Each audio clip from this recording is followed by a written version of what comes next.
Ow! You feeling okay? We've been traveling all over lately, so maybe you've come down with something. That's it! We're getting Baiju to check you over! Oh. Baiju wasn't in his shop. Oh, you're looking for Dr. Baiju. He's resting today, but he said to send any patients to the back room. Ah, okay. Thanks. We'll head on through. Please show me your prescription.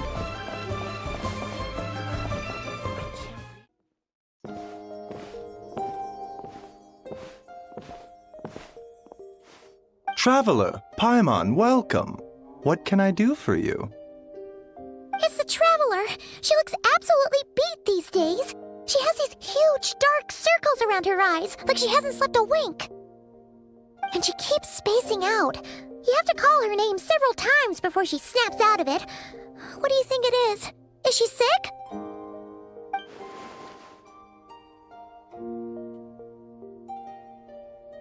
Very peculiar.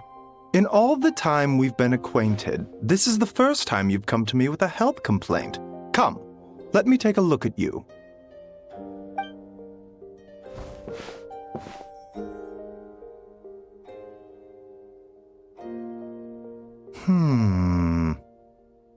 Okay, Paimon does not like that expression, Baiju.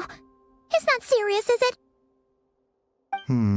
Complexion is good, eyes are clear, breathing is steady, pulse is strong. Physically, you appear to be in good condition, Traveler. In theory, your energy level should reflect that. You should be feeling right as rain. Hence my concern. A clean bill of health is usually a good thing, but in this case, it likely means your situation is more complicated.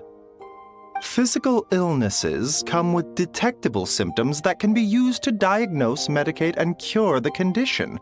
But afflictions of a non-physical nature, they fall outside a doctor's realm of expertise. Huh? What do you mean, non-physical nature? Curses, dark magic, it's hard to say. It could just as easily be a simple case of mental fatigue. Why don't you rest here for a bit? Whatever it is we're dealing with, clues to your condition are sure to reveal themselves in time. Once we know the root cause, we can administer the right treatment.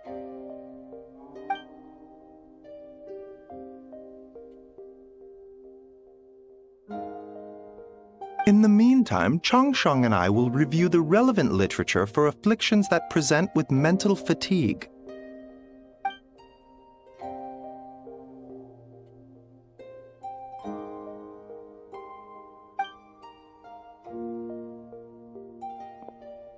Oh, must be a rare condition if not even Baiju and Changsheng have seen it before.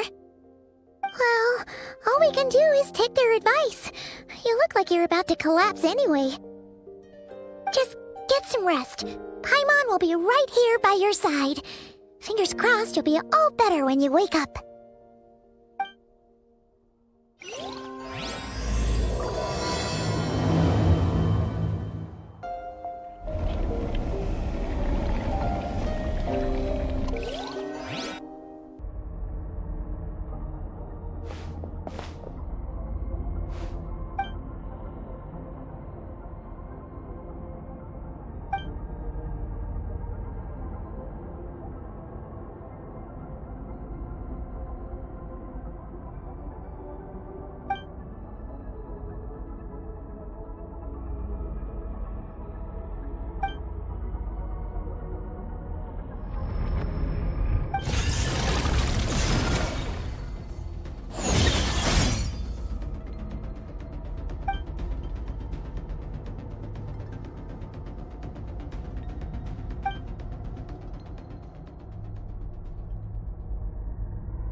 Rise and shine. Time to wake up.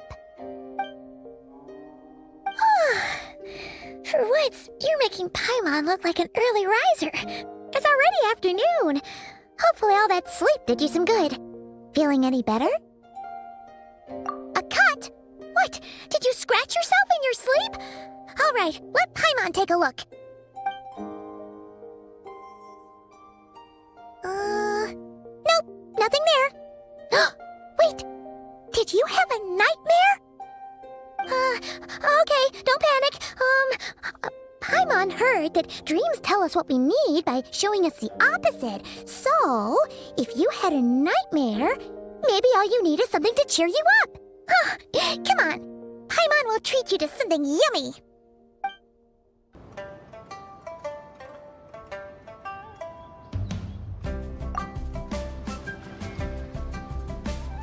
What? So, in this dream, you were trapped in a weird place with thick fog everywhere, and then a spike came out of nowhere and stabbed you in the back? Oh. Okay, well, that's a new one. Are you sure it was a dream? 'Cause from the way you describe it, it sounds like you were really there. But then again, you woke up right where you went to bed, and you were definitely in a deep sleep this morning. Then, it's decided. Paimon will stay up and watch over you tonight. If anyone tries to mess with you, Paimon will beat him up. Or, wake you up first, and then we can beat him up together.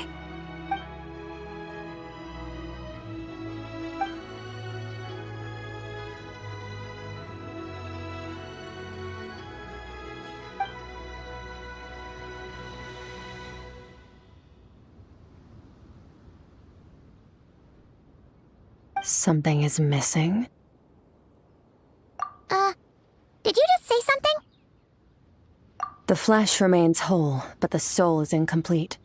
Left unresolved, the mind will wither away along with it. Ah! What the? Wait!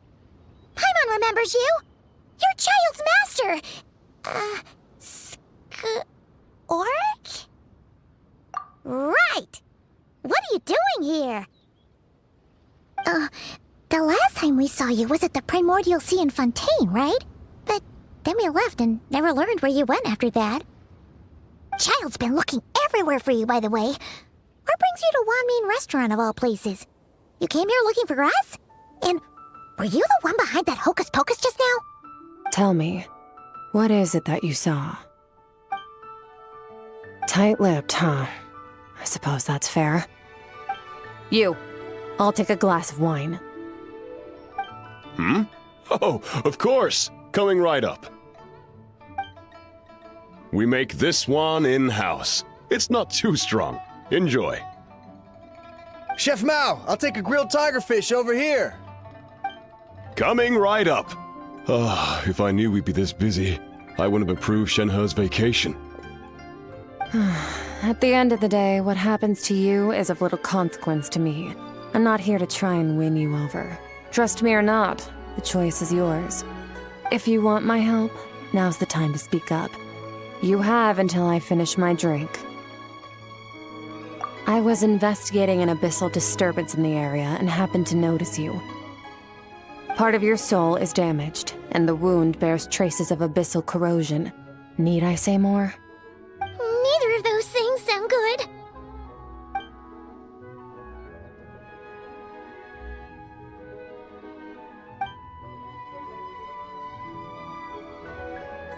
Well, should we trust her? She mentioned an abyssal disturbance. Maybe that has something to do with what's going on with you. But we could always find a different expert on the abyss to help us out. Yeah, and that thing she said about your soul being damaged is scaring Paimon. Definitely something we should fix sooner rather than later. Skirk's an interesting one, that's for sure. But from what Child's told us, she doesn't seem evil, at least. 1, 2, 7, 10. That'll do. Well, have you made up your mind?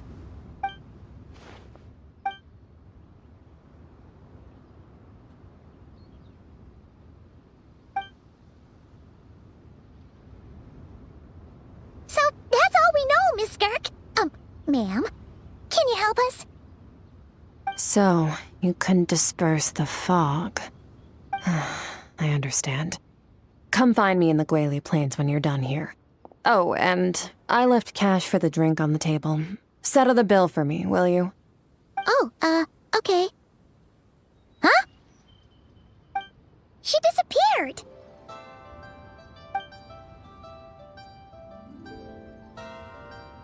Wait, hold on. You overpaid. Here's your change. Oh, no. This includes the drink, so it should be the right amount.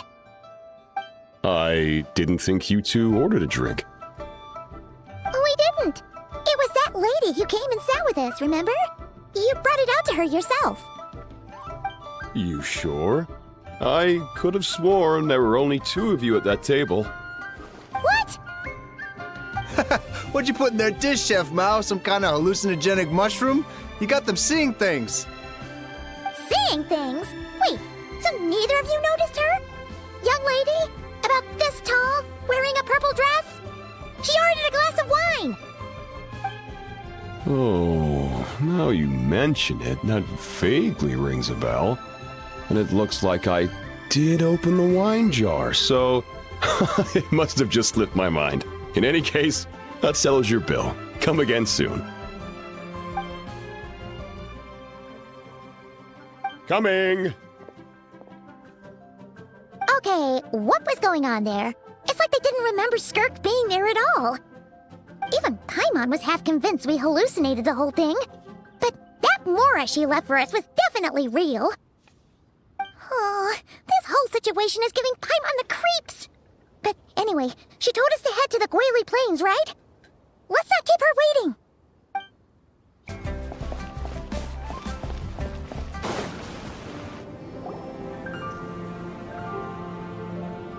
Whoa, what are all these rift hounds doing here?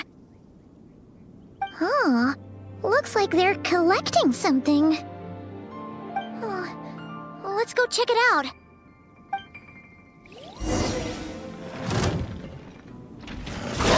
Go! Go! So, this is what they were collecting. It looks kinda like... Yeah, what is going on here? From the moment they are born, all beings with great power have an impact on this world. Even if their body is sundered and their soul extinguished, their influence remains. Gods are the most common example of that. The remnants of gods who fell thousands of years ago remain buried deep within the earth, carrying within them a warped will and a dark curse.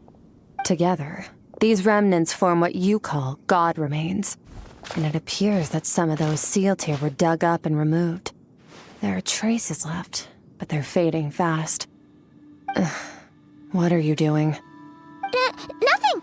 Just wanted to make sure you were, real? She's definitely not a ghost traveler. Paimon poked her, and she's solid. Your life hangs in the balance, and that's what you're fixated on? Strange set of priorities. It was just a trick to avoid being perceived. If someone notices me, those memories are erased. Simple as that. Unlike you, I have no desire to establish a connection with the world. The weak and the lowly have no right to remember me. They're lucky they only have a few missing memories to show for it. Now, can we please get back on track? Okay. Where were we? Right. The god remains. So, basically, there's now less of them here than there used to be, right? Isn't that a good thing? In our experience, god remains are 100% bad news. A lot of terrible things have happened because of them. Maybe it's a good thing by human standards, but power doesn't come from nothing, and it doesn't just disappear for no reason. The remains aren't just gone. They were taken. Very clever, traveler. You aren't the only one who had something taken from you. There are victims like you everywhere. The only difference being, you can speak, and the remains cannot, so it went unnoticed. Something similar happened in Sumeru. Within the span of one night, countless consecrated beasts were slaughtered, and a large amount of the god remains buried in the desert went missing. Of course, god remains are just one of the targets. The culprit is chipping away at sources of power all over this world, including the Stella Fortuna above. Wait, you mean the stars? 42 of them have died out in the past few months alone. In Conria, people believed that powerful individuals have corresponding Stella Fortuna. Even should that individual fall, their Stella Fortuna would not disappear, but gradually evolve into a new constellation. Yet now, stars are disappearing from the skies entirely, and it's not hard to deduce what's happening to the power they contain. Something has been leeching power from this world like a parasite steals nutrients from a host. And now, it's no longer satisfied with the remains of the dead. It wants you. This time, it only took a fragment of your soul. But next time, there's no telling how far it could go. No one knows. All I know for certain is this. Getting back what you lost will not be easy. Considering how much power this entity has stolen, it must be a god-level being by now at least.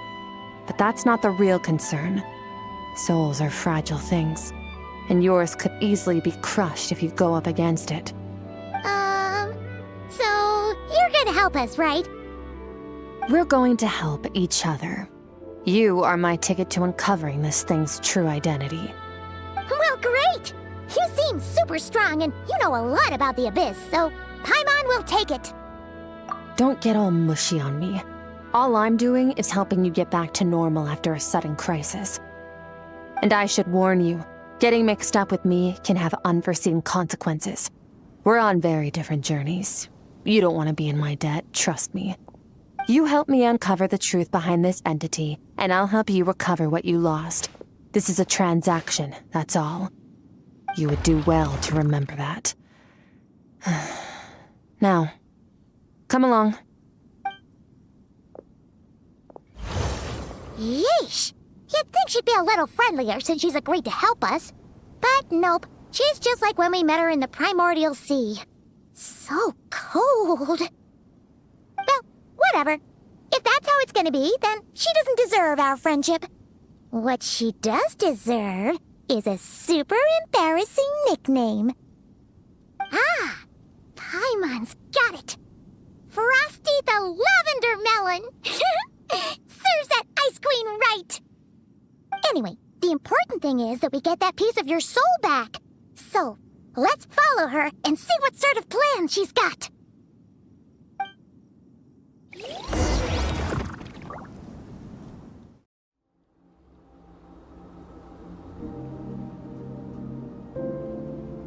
Whoa!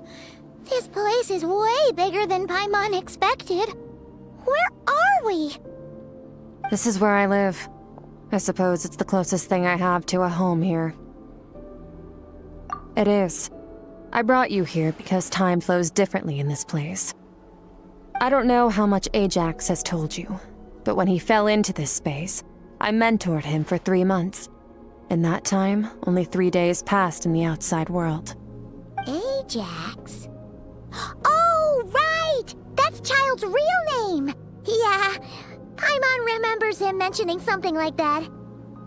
So, a month here is equivalent to 1 day in the outside world? That should mean we're safe from that power-hungry soul snatcher for now, right? Yes, well, I didn't bring you here just to show you around. In the outside world, the Traveler could be attacked at any moment. But coming here has bought us quite a bit of time. Now, we just need to figure out how to investigate that place you saw. The one full of fog. Both your description and the abyssal disturbance I felt point to that space having some connection to the Abyss. It could even be a domain similar to this one. The thief who stole that fragment of your soul is hiding there. But the Abyss is a chaotic and turbulent place. If we want to pinpoint their location, we need to see what that space looks like without the fog. Abyssal power can grant a special form of sight. Have you ever wielded abyssal power before? Okay. Do you plan to learn? That tracks. All the information you have suggests the Abyss is something sinister, and that abyssal power is a wild and dangerous force that always spells disaster. And you're saying that's not true? Depends on your perspective. Floods and hurricanes take countless lives too. But if one day you gain the power to control them, what was once a calamity is now just another tool in your arsenal. I'll respect your opinion, though. Just means we have to turn to the second best option. A little abyss crystal that contains my power.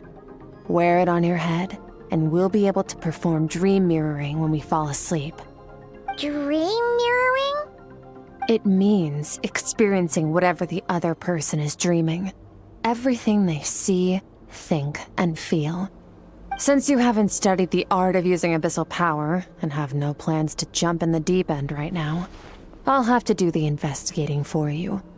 With dream mirroring, every time you slip into a deep sleep, I'll see with my own eyes whatever scene plays out in your mind. Then, I can guide you through the dream environment, and we'll take back what was stolen from you. Huh. You make it sound so simple.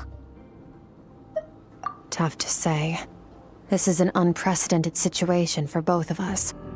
Even assuming we do manage to find where this entity is hiding, like I said, getting your soul fragment back won't be easy. To play it safe, I need to give you some special training first. Wait, you're gonna teach her some of your martial arts? Does that mean the next time we see Child, we have to treat him like our senior? Do as you want. For my part, I don't see you as my disciples. You're already a pretty good fighter. All I'm planning to do is build on your current skills and train you for the specific scenarios that I think we might face. But that's enough talk. If you're ready to do this, then come with me. Time might be more lenient here, but that's no excuse to waste it. Oh, she moves fast. Paimon can hardly keep up with her. So, special training, huh? Kind of a rare opportunity. With your skills, there's not a lot of people qualified to train you. The last time something like this happened was probably anti-Raiden Shogun training, right? Oh, feels like a lifetime ago. Skirk seems pretty strong too, though. Remember how she said that the all-devouring narwhal was just her master's pet? Maybe we really will learn something here.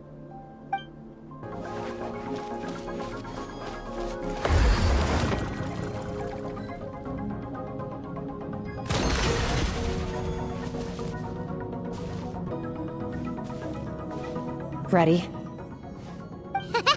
Bring it on! Your training will be split into 3 stages. Testing your blade work, elemental abilities, and reasoning skills. We'll start with blade work. You're no rookie in this area, so I won't bore you with the basics. During your long journey, you've no doubt sparred with a lot of talented sword fighters. Consciously or not, you'll have picked up all kinds of techniques from them. You bet! There's Kaya, Master Jean, Kuching... Oh, and Kazuha, Ayaka... Yeah, we've met sword masters like you in every nation we've been through. You sparred with a bunch of them too, right? Nice to know it's all gonna come in handy now. Don't get too smug. In sword fighting, techniques alone are not enough. You need a cohesive system to bring it all together. A style or school of fighting. To use the human body as an analogy, your style is your skeleton, the foundation, the framework. Techniques are the muscles and other flesh attached to the bones. This is where your strength comes from. Improving your sword fighting is like growing that body. If your frame got bigger and taller, but you didn't add any muscle mass, you'd be weak and flimsy. Then again, if you packed on pounds of flesh without a big enough frame to support it, you'd end up bloated and unwieldy. You need to do some introspection. Take a good, hard look at your past experiences and figure out which parts of what you've learned are just techniques, and which parts can be used to form your own system of blade work. Only then will you get the full utility out of all your thoughts and observations along the way. Only then will every strike you deliver make perfect sense. Wait, is that it? Paimon thought you were were gonna teach her some cool new moves. Like when you went swoosh and opened a tunnel to another place. One day, you'll reach a new level of power where you realize that even that's as basic a trick as any other. But right now, our sword styles are so wildly different that teaching you mere techniques is pointless. There are no shortcuts in the pursuit of power. Failure is your best teacher, and rigor is your coursework. That's all I have to say. Time to make a start. Train until you're satisfied with yourself. Now focus. Destroy the crystal columns as swiftly as you can. Oh, this is making Paimon's head spin. Hang in there, traveler!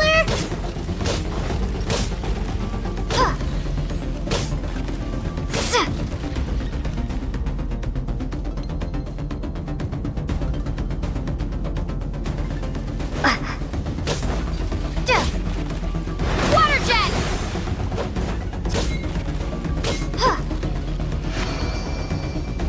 Stay calm. Use your head. You have to keep it together.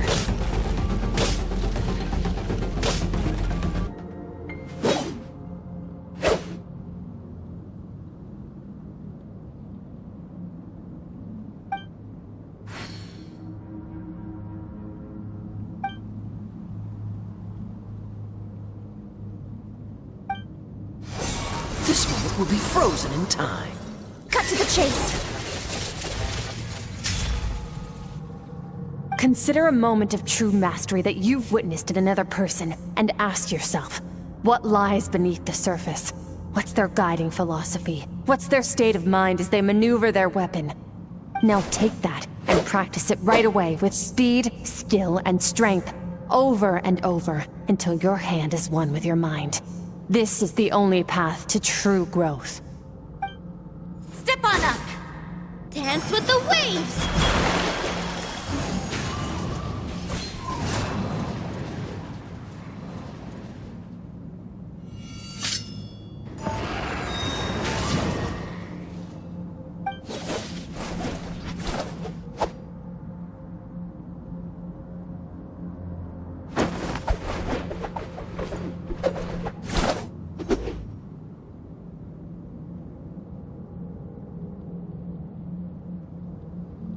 If you start to tire, empty your mind, but do not stop. Stay in that frame of mind as you keep up the fight. Get rid of all redundant movements. Imagine your sword is an extension of your own body. Wield it just as you wield your arms, hands, and fingers. 'Twas on a deserted, moonlit night that the hero approached the vile dragon's limpid lair. Ring cutter! Feathers fleeting wet, the white heron treads water, a sight without flaw. Master of Inazuma Kamisato art Tachijutsu.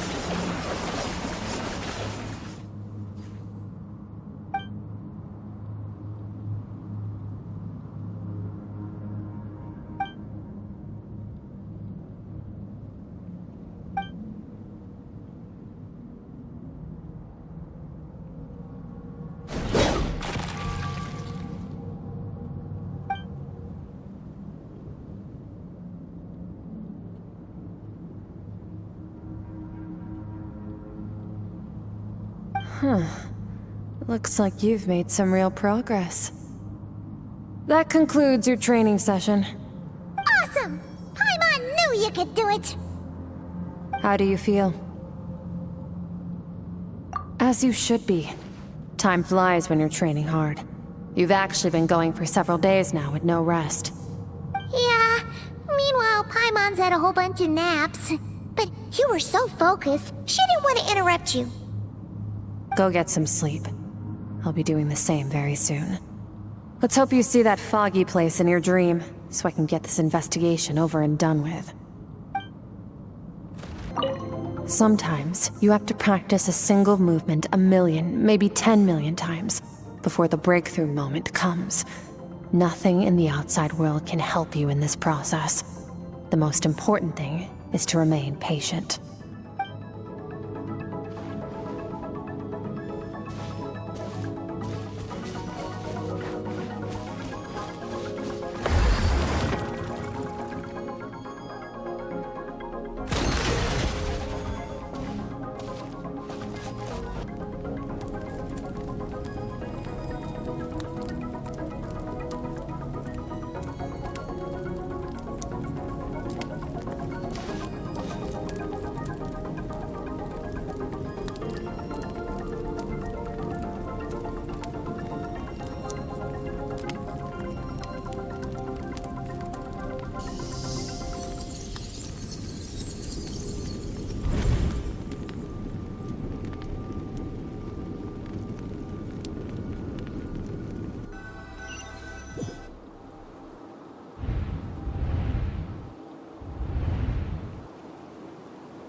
Skirk, why are you skipping classes again? We've talked about this.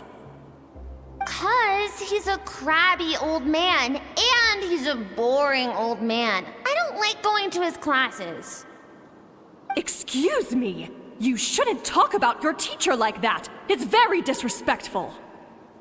All right, let's not get into a big fight about this. Skirk's learned what she needs. There's no point forcing her to sit through more classes if she doesn't want to be there. But I'd still love to hear about what you got up to yesterday. Why don't you tell your dad all about it? I went diving, and I saw this huge fish. I never knew they could get that big. It looked kind of dumb, though, with that stupid big fat head. I tried to shake its fin, but it just spat water at me. Oh, and today, I'm gonna go to that prairie up north. There's supposed to be this giant bird there that can spit fire. I bet if I climbed on its back, it could fly me all the way to the stars. Then I suppose your old dad should get one as a pet too. Otherwise, how are you gonna hear me call you for dinner up there in the stars? When it's time to eat, I'll come back on my own, Zilly. Anyway, gotta go. Bye, Mom. Bye, Dad. Wait! Put on a coat at least. You'll catch a cold. I'm talking to you, young lady. You spoil that child, you know. Ever since that merchant ship arrived, she practically lives outside. Always going on about exploring the beyond one day, whatever that means. Let the kid do what makes her happy. Besides, we both know you're all bark and no bite. Come on, our little adventurer is gonna be hungry when she gets back. Let's get started on dinner.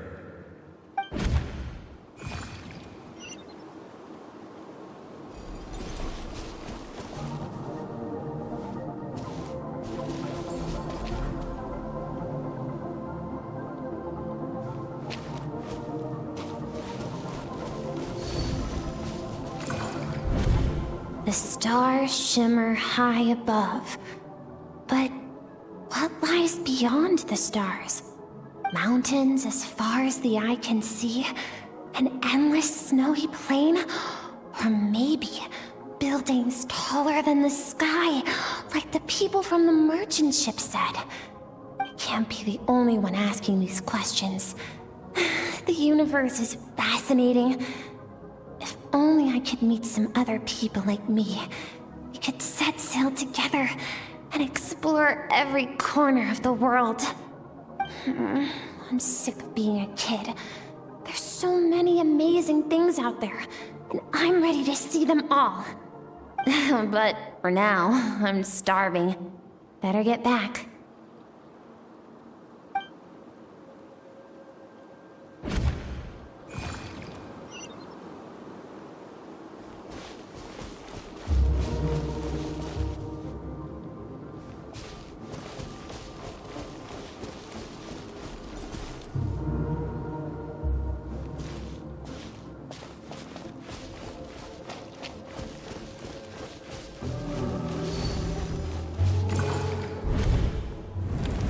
Don't let a single one of them get away!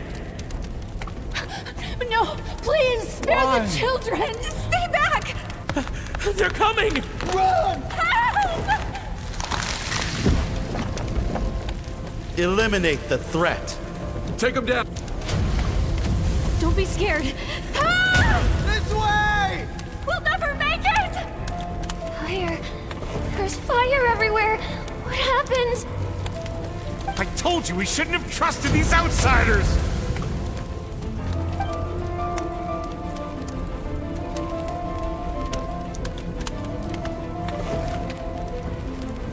Why are you doing this? What did we do to deserve this? We welcomed you with our finest food and drink, showed you the best our home has to offer, gifted you cloth dyed by our own hands. And this is how you treat us?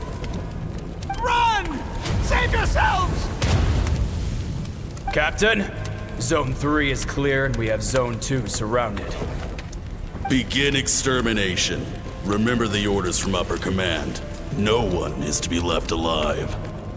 Rest assured, sir. We have enough munitions to annihilate these savages and burn their entire civilization to the ground. Good. The only ones who put up a real fight are that man and his wife, correct? What's their status? We shot the man in the ankles and the wife broke her wrist attempting to fight back. They won't be doing much more fighting. They're holed up in their home for now, but they won't last long. To prevent them from making some kind of last stand, we're planning to clear out the other zones first so we can send a bigger squadron to surround them. Well, well. Turns out some of these beasts do know how to use their claws. Now the threat these savages pose will be undeniable. Let them cling to what's left of their lives for a little longer. Once the other zones are cleared, I'll cut off their heads myself.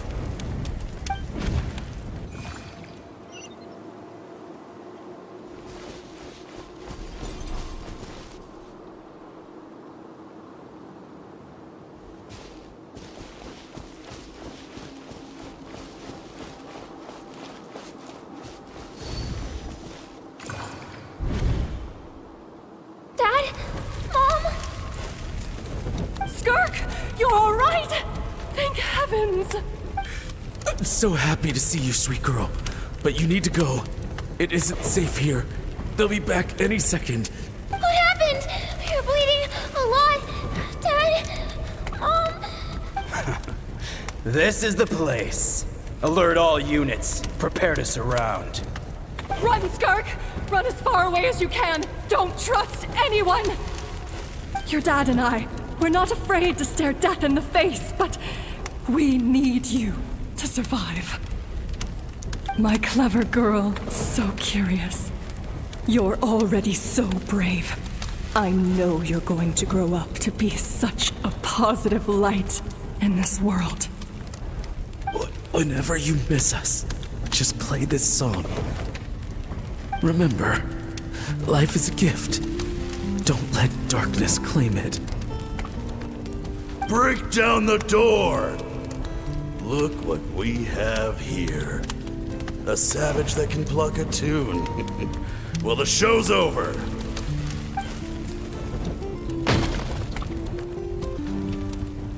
You! Stop singing! Shut it! I said shut it or I'll make you! Fine. Have it your way!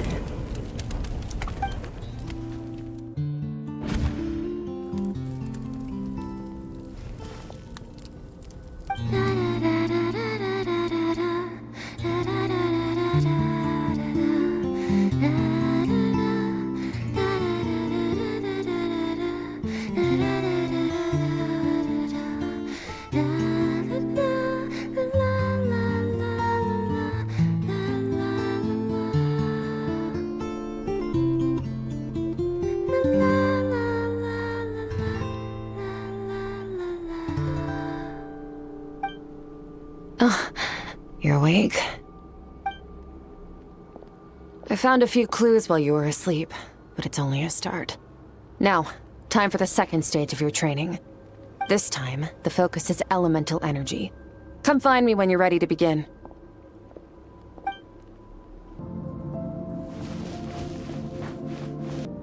Man, staying in the abyss feels so surreal, don't you think?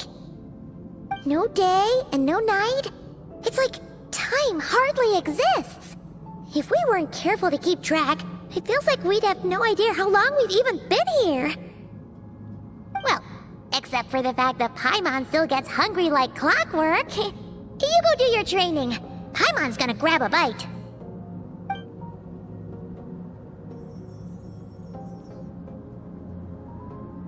The way I see it, the pursuit of power is divided into 3 stages.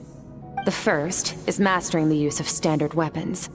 Next is learning how to harness natural energy. And after that, you're free to challenge even higher dimensions. The natural energy of Teyvat is, of course, elemental energy. But that's not my area of expertise. I draw from a different source of power. Abyssal power, yes. Also known as the power of the Void Realm. My master, Sertologi, is a true expert in that area. After all, he was one of the group of 5 that infamously stole the all-encompassing power of the Abyss, an act for which the people of Conria gave them the epithet, the 5 Sinners. The elemental energy of Tivad, on the other hand, is derived from the power of the Light Realm. These 2 forms of energy exist in direct opposition to each other. Suffice to say, there's not much I can teach you this time. A keen observation, traveler. Call it respecting local norms. The Abyss stands in direct conflict with the will of this world. So, to make my life easier, I disguise my power to make it appear cryo-like in nature. It's a technique I learned from some Conrian ruins, known as the 7 Shifting Serpent. If you ever change your mind about delving into abyssal power, I can teach it to you. So I've heard. You seem to have a knack for removing abyssal power. But is purification really what's going on there? Like I said, power does not simply disappear. Just thinking out loud. Let's focus on your elemental training. That's what's gonna help us if the situation gets tricky. True growth comes from adversity, but only if you make the choice to pick yourself up again every time you fall. So, it's time to push yourself to the limit, and then keep pushing. This is the only way to advance at pace. Use the power of Animo to clear the field as fast as you can!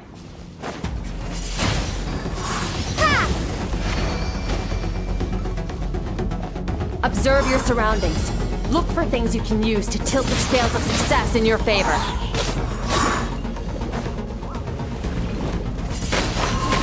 Windblade!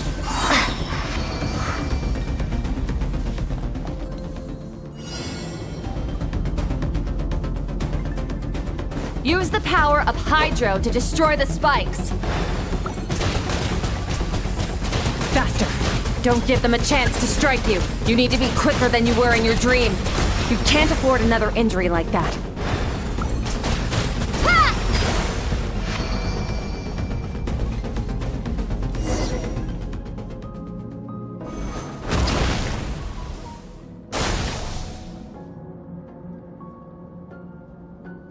You need to understand what makes you special.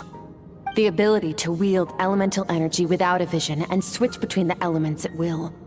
It means your aspirations need no approval from the gods. Your power is not bound by the rules of this world. So be bold. Do not be afraid to chart your own path.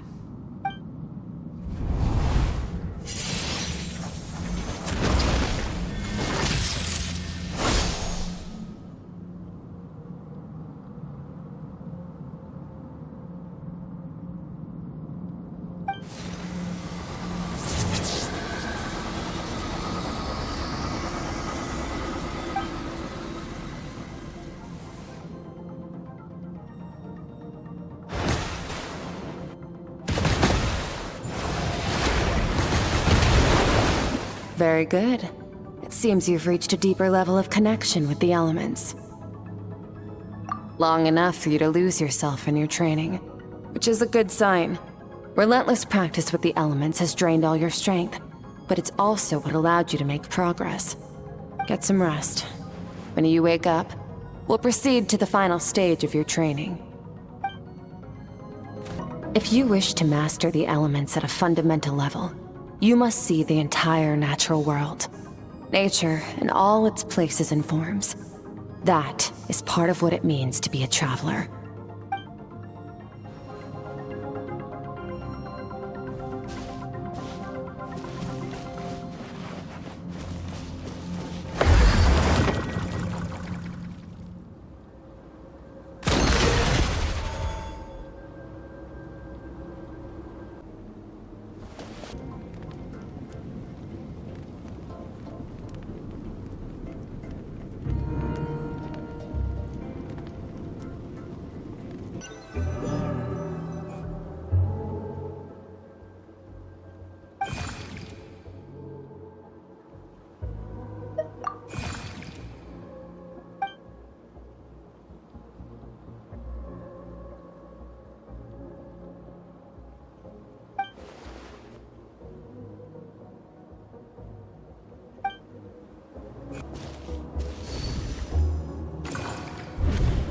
what is the secret to power?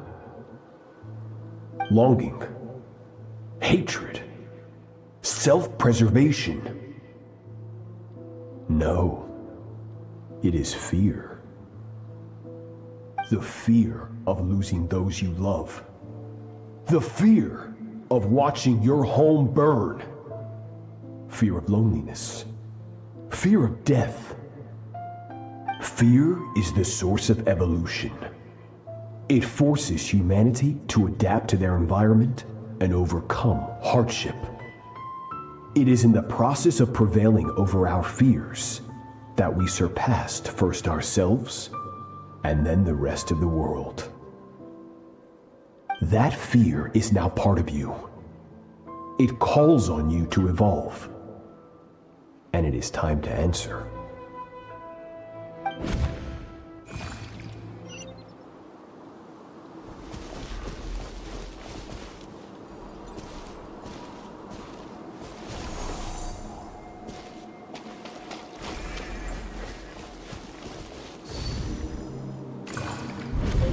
Any minute spent missing home is a minute wasted. Practice your sword work instead. Do not make me tell you twice. But, Master, I can barely lift the sword anymore. If I keep going, I feel like my wrist is going to break. So it has not broken yet. Then pick up your sword and keep practicing until it breaks. I want to hear the cracking and splintering of bone. After all, bones can always be reset.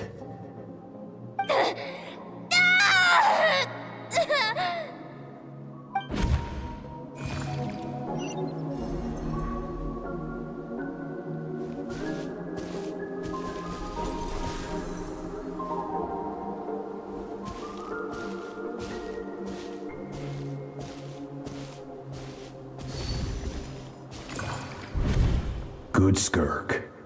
Once again, you survived. How do you feel? Cold and pain. These are signs that you are adapting to the abyss. Each time the flesh is torn and the spirit crushed, each time you claw back from the brink of death, you become stronger. I now understand why these people sought to destroy your homeland.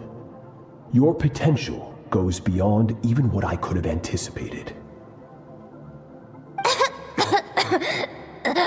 But you still have much to learn in your pursuit of strength. Your mind is rife with distractions. From now on, I shall show no mercy in your training. You must learn to shut out all the pointless emotion.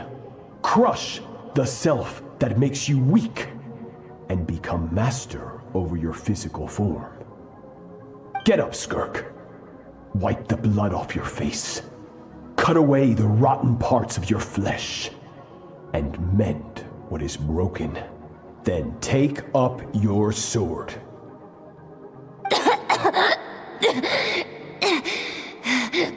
Yes, Master.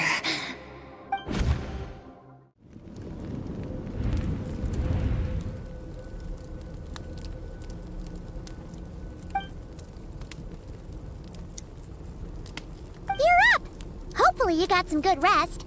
Skirk said to tell you that she's ready to start the final stage of your training whenever you are. So, want to head over now?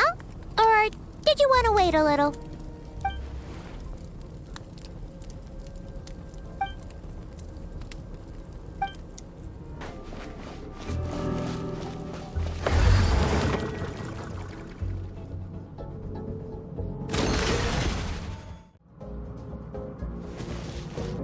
From your training so far, you have gained a better command of the sword, and more control over your elemental abilities. That's only part of it. Experience is the real teacher. Your journey, the friends you have made, the dangers you have faced. These have taught you more than I ever could. Now, it's time to focus on how you react under pressure. You must be able to think rationally, even in unpredictable combat situations. To simulate this, I'm going to attack, and you're going to block. Ready? Not bad. That defensive stance looks near unbreakable. Just like your brother. Oh, that reminds me. You still don't know what happened to him, do you? Hey, no fair! That's cheating! You think every opponent has the same moral code as you? You can denounce their deplorable methods all you want, but only if you live to tell the tale. The dead don't get to complain. Strong emotions will always arise in combat. Anxiety, anger, fear. But a true warrior is never at their whim. Only when you are free from the influence of emotion can you make the right choice, no matter the situation. How amusing. Almost sounds like you think you know me. But you don't. You can choose your own path. We are not the same. Let's begin. Try to use reason over emotion. Make the most rational and advantageous decision in any given moment. This is your final training session. Look alive. Same drill as before, but this time I'm going to interfere. Hold your focus. Go! Water jet! Not bad. Better than I expected.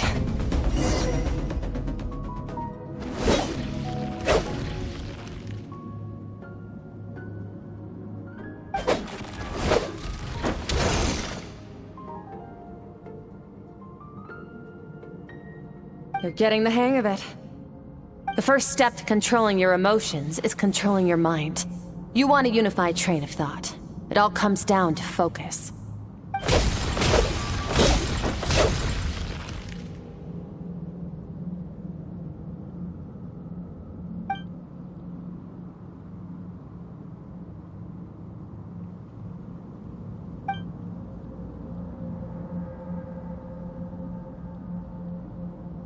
Your mind is rife with distractions. From now on, I shall show no mercy in your training. You must learn to shut out all the pointless emotion, crush the self that makes you weak, and become master over your physical form.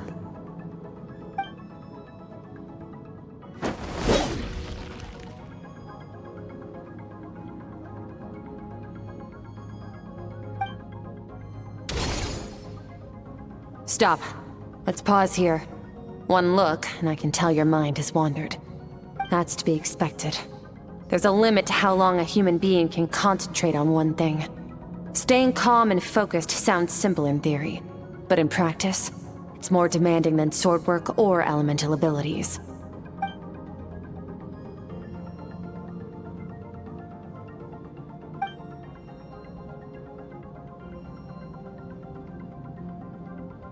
Get some rest. No point training further if you're already dead on your feet. Like I said at the beginning, the only goal of this training is for you to reach a point that you're satisfied with. You managed to push past your limits, which is a good start. You can be proud of that, and sleep well knowing that you've earned it. Warriors will train day and night to perfect their skills, but when the battle comes, their fate may be decided in a matter of minutes. One mistake, one moment of hesitation, and just like that, all their blood, sweat, and tears were for nothing. You need to push yourself to perfection, or you might not even live to regret it.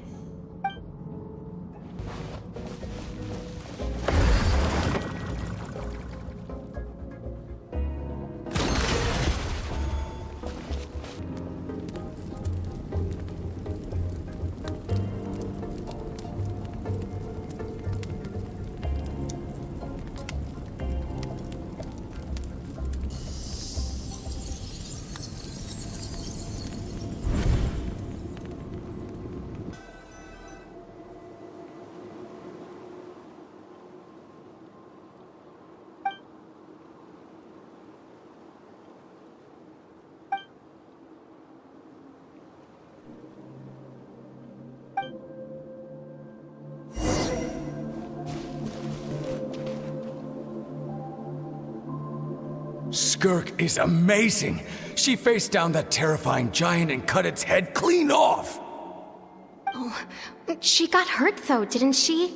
I heard it was pretty bad. Yeah, well, that's a given. But the moment she was on the mend, she got right back to practicing her sword work. I heard Master suffered a grave injury once too. Lost an arm and a leg and still came back stronger than ever. Skirk's becoming more like him by the day. Incredible! I wonder if I'll ever reach their level. They're always so resolute, so unshakable.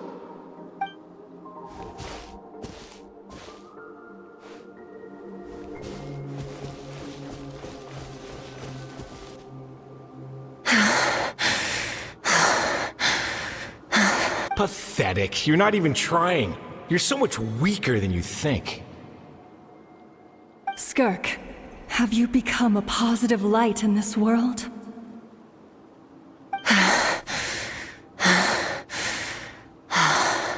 Do you even remember how many of us perished in that fire? How many bodies were left to rot on the scorched earth? Yet you alone live on. Keep your gaze fixed on your blade. You don't deserve to rest. I have so many questions. I just want to jump in a spaceship, explore the whole universe, and get answers from the stars. I just need to wait till I'm grown up. Then I can do anything. Now, you must bid farewell to who you were in the past and become someone stronger. Run! Skirk, run! Only death awaits us here. Keep running, and don't ever look back.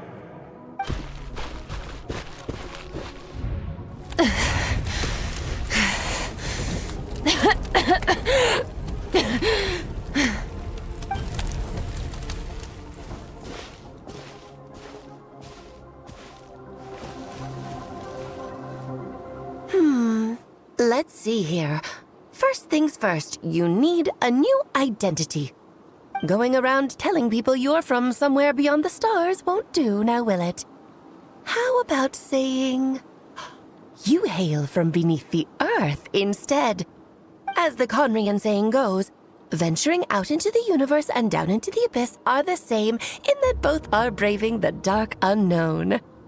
Well, I'm a visitor on this planet, so I'll follow the rules.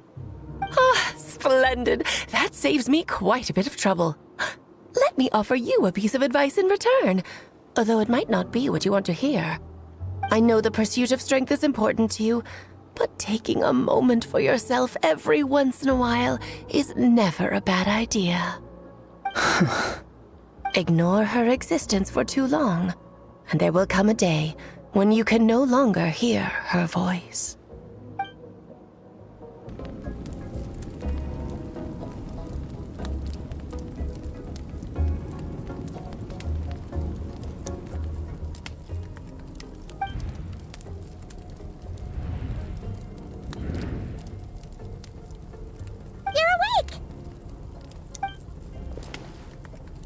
Be starving, right? Ta-da! A barbecue feast just for you! Of course you are! That's why Skirk and Paimon got this all ready for you.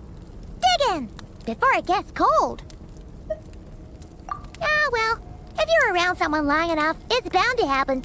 Plus, Skirk can cook. So, Paimon decided she can forgive the whole Ice Queen thing. Paimon's not one to hold a grudge. Here's an idea. Let's save the chit-chat until after the meal.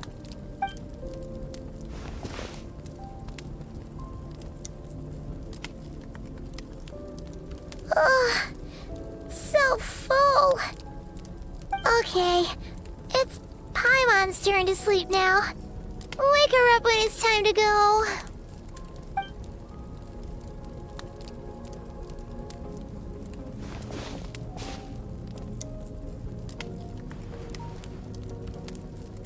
I have good news. First, your training is complete. You have what it takes to wield immense power. Now it's just a matter of putting it into practice. Continue to learn from your journey and hone your skills against formidable opponents. Second, I've located the culprit we've been searching for. Next, we just need to retrieve the missing part of your soul, and our business will be concluded. When Ajax trained with me, he once told me he was bursting with questions. So I allowed him to ask me 3 of them before he left. You and I may never meet again, traveler. So if there's anything you want to ask me, now's your opportunity. Just like Ajax, I'll answer 3 of your questions.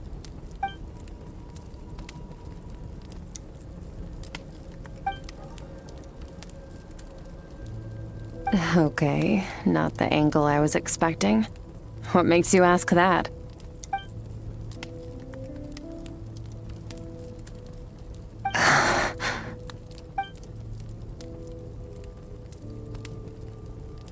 I knew that was a possible side effect. Closed off my mind to you for that exact reason. Even with the dream mirroring, you should have seen nothing but endless darkness.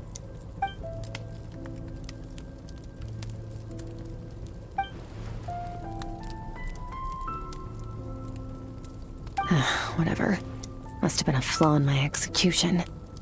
I shouldn't be too surprised. Due to some recent circumstances, my self-control has been lacking as of late. Since you've seen what you've seen, there's no reason to hide the truth. All I ask is that you keep it a secret. No, I'm not from Teyvat. I'm from a different planet. And there was a time when I journeyed through the stars. A lot like you in some ways. No, we're different in that respect. You're influencing the fate of this world. But me, I'm just passing through. Several hundred years ago, my master, Sertologi, opened the border between worlds and sent me here. But this is not my home. And one day, I'll return to the vast unknown of space. So, there you have it. On to your second question.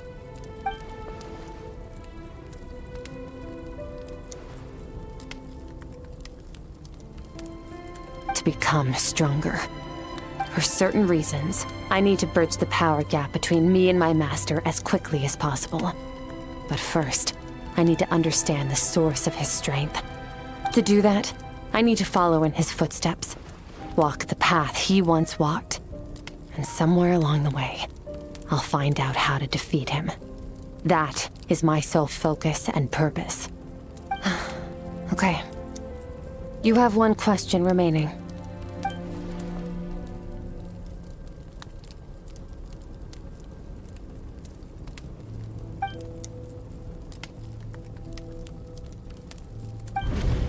You make it sound so easy. Ever since the incident I experienced there, I've never stopped searching for Master Skirk and that unknown abyss. But it's been years now, and I've still found nothing.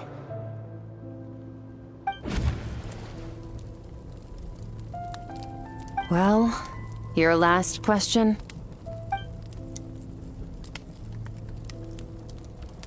Ajax. His situation is different than yours. Before you ever crossed paths with me, you'd already encountered many formidable people, studied their techniques, and developed your own skill set. So, during your training, all I had to do was build upon that foundation. But Ajax was so young when he came to me. A complete blank canvas.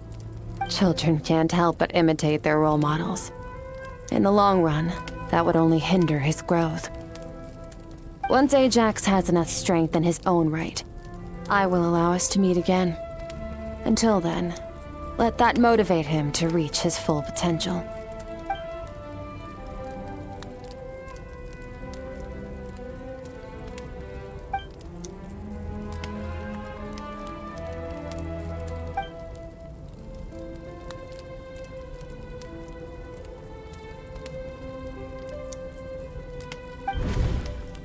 Unlike you, I have no desire to establish a connection with the world. The weak and the lowly have no right to remember me. They're lucky they only have a few missing memories to show for it.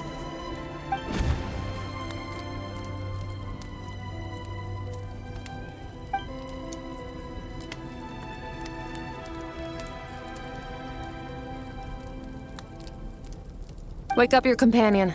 It's time to go. Oh, and everything I just told you. Best keep it a secret from her as well. Time to go. Oh, finally. Where are we headed? Just follow me. I'll open an abyssal rift close to the culprit's location. It will take us to where he's hiding.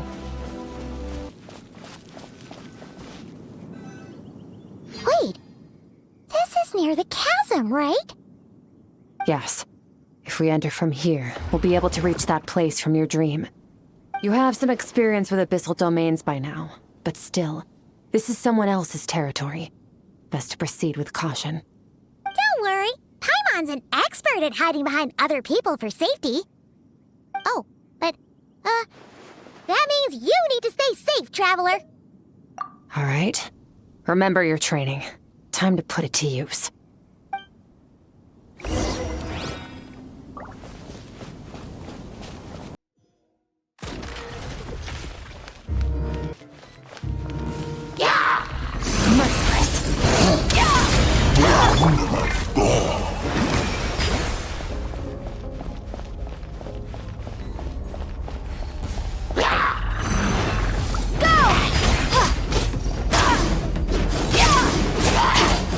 Hey, what are you two doing here?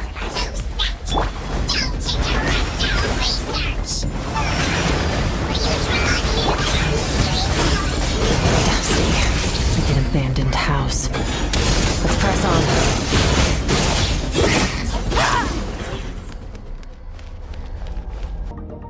Oh, looks like this is a dead end. Did we make it to his hiding place? Ugh, this fog is making it impossible to see anything! This should be the place where you were attacked, Traveler. The missing part of your soul should be nearby. Can you sense where it is?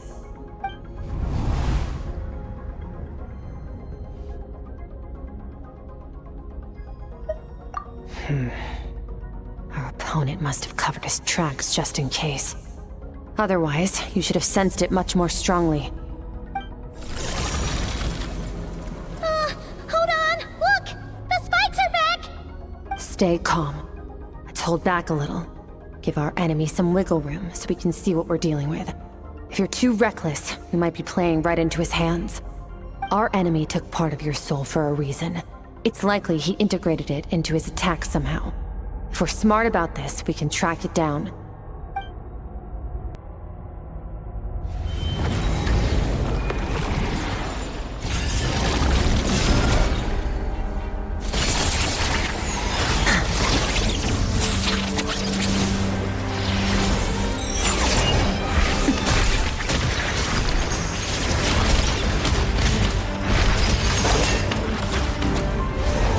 From the start, the attacks have been focused on me. Trying to break through my defenses? I see.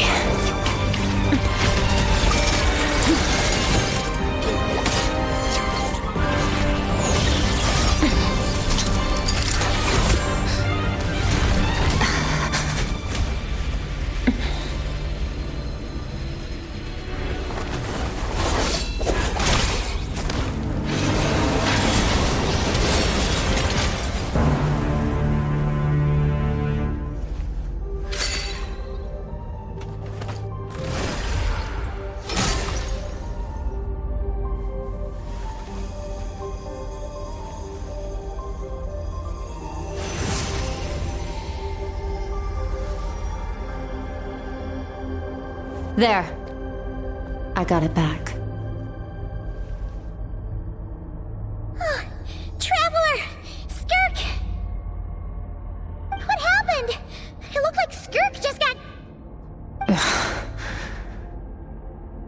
In the Guili Plains, you asked me why this enemy chose you as his target. Now, the answer is clear. It's not just the fact that your strength is impressive. It's also because of your ability to, as you put it, purify abyssal power. Whatever that actually means.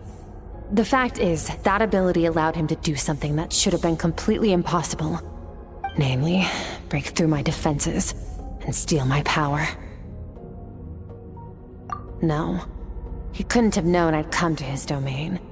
He only stole your soul fragment because he knew the value of its power. I doubt he expected it to come in handy so soon. Call it fate, if you want. I believe that's the term they use in this world for arbitrary coincidences like this. In any case, it works to our advantage. Once I realized what he was using that power for, it gave me the chance to get back what you lost.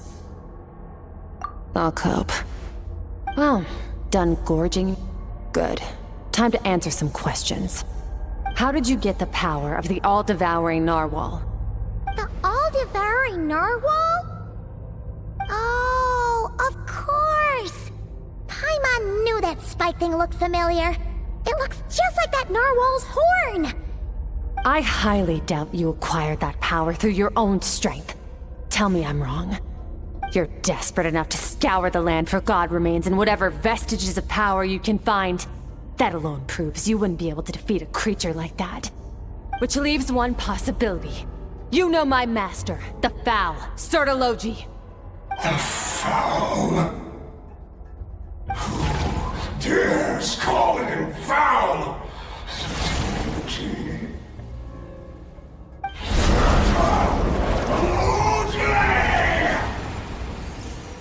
What's wrong? Bit off more power than you can chew? You're struggling to hold a basic conversation. Just a little longer. I'm still... Look! It's back! Those obsessed with power will let it devour them before abandoning their pursuit. Keep calm and use reason to decide the best course of action.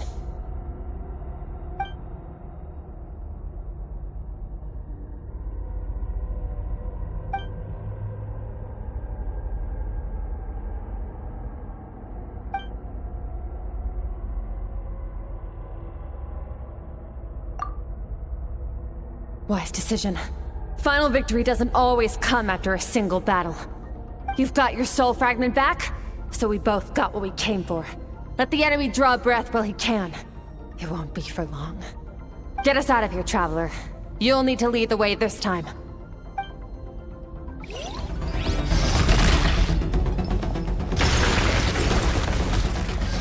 Skirk, is your shoulder gonna be okay? The wound is minor. It'll heal in no time. You should focus on getting out of here alive instead.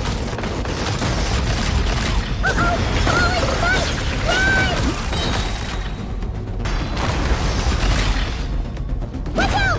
Looks like this place is about to collapse!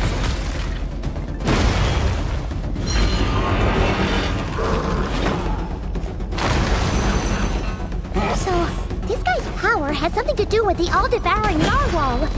Did you know that all along, Skirk? I had my suspicions. That's why I decided to investigate in the first place.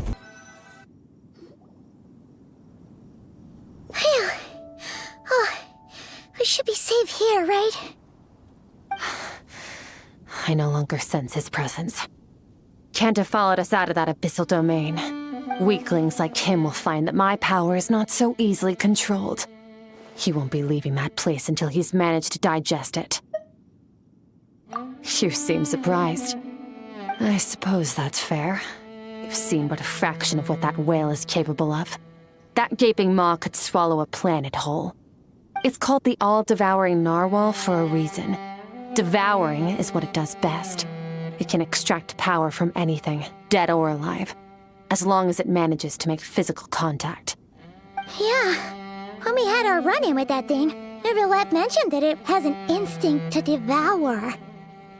Your dragon friend recognized the nature of its abilities and used the power of Hydro to protect you. That worked because it was in a satiated state, so it was somewhat less aggressive than usual. It's a different story when it has no more power to feed off of. That's when its true voracious nature kicks in. It could devour everything on the planet in that state, which is why I cast it into that void space. But I hadn't counted on there being anyone left on this planet capable of wielding its power. To me, that says he must have encountered the whale a long time ago. Meaning, he must have known my master. Exactly. It told me everything I needed to know. Hence why I said we both got what we came for. And I believe that brings our transaction to an end. Now that you're whole again, you can get back to your own journey. I'll handle the rest of this situation myself. No way! We can't leave now! Something was stolen from you because of us. We have to help you get it back! This isn't my first taste of failure or losing power. When you fall, you get back up again and become stronger. That's how it is. But what if that monster finds you before you're all better? Plus, how are you gonna get home? It's not like you can just go swoosh and open a door to the abyss again. Not without your full strength. So, sticking with us for the time being doesn't sound so bad, does it? Fair enough. Then take this. What is it? A bag of Mora. Nothing in this world is free. I know that much. I'll leave the planning to you. Hurry up and decide where to go. We shouldn't linger. We should take Skirk somewhere she can rest. But where? Paimon gets the feeling Skirk wouldn't like being around a lot of people. Oh wait! Baizhu said we could rest in the back room of the pharmacy, didn't he? Let's head there! He'll know something about Master. I'm sure of it. Next time, I need to be ready. Fine. It was just a scratch. It'll take time to recover my strength, of course. But adapting to situations like this is nothing new for me. Oh, this. It's a star crystal suit. Abyssal energy is scarce in Tevat. Wearing this helps me access it more freely. It stores concentrated abyssal energy that I can draw from on the go. When the energy runs out, it reverts back to its original form. Found somewhere to rest. Well, lead the way then.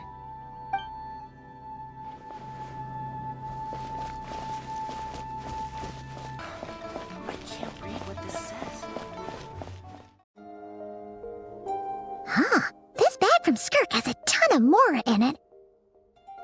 Does she have a job or something? Wait, no. After what we saw at Wamin Restaurant, that seems impossible. Can you imagine? It would go something like, I'll be collecting my paycheck now, boss. Oh, sure thing. Wait, who are you? Have we met? Can't hold a job if you make everyone forget about you. So, what did she do to get all this Mora? Claimed some buried treasure, took care of a few monsters that were causing trouble. Nothing untoward. It's safe to use. You heard all that? A sonorous voice like yours is hard to miss. I wouldn't be surprised if the sound of it traveled to the nearest mountaintop. Then, did you by chance happen to hear Paimon's little, joke earlier? You mean when you called me Frosty the Lavender Melon? No, sorry. Paimon totally misspoke just now. She didn't say that at all. It was, a Paimon lookalike. Yeah, she's a piece of work, that one. Always impersonating Paimon and giving people weird nicknames. Okay, fine. The truth is, Paimon didn't like you all that much at the start, but things are different now. You helped the Traveler in a big way, so what do you say? Friends? I noticed there was only one bed. Go ahead and get some rest. Wait, what about you? I don't get tired, and I don't need rest. I'm going to practice my sword work. That should help me regain some strength. But your shoulder... Hey, don't just leave! Whatever. Let her tire herself out. She'll come back eventually. Let's get some sleep, Traveler. That comfy bed is calling, Paimon.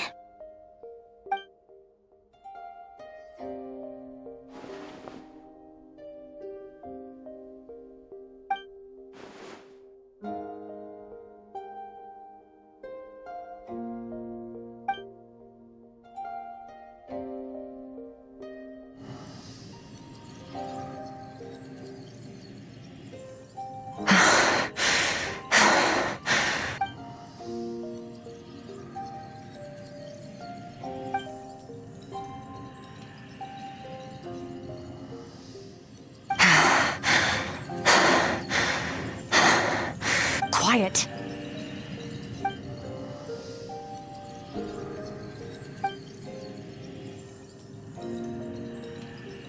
Do you even remember how many of us perished in that fire? How many bodies were left to rot on the scorched earth? Yet you alone live on. Keep your gaze fixed on your blade. You don't deserve to rest. Run, Skirk. Run! Only death awaits us here. Keep running, and don't ever look back.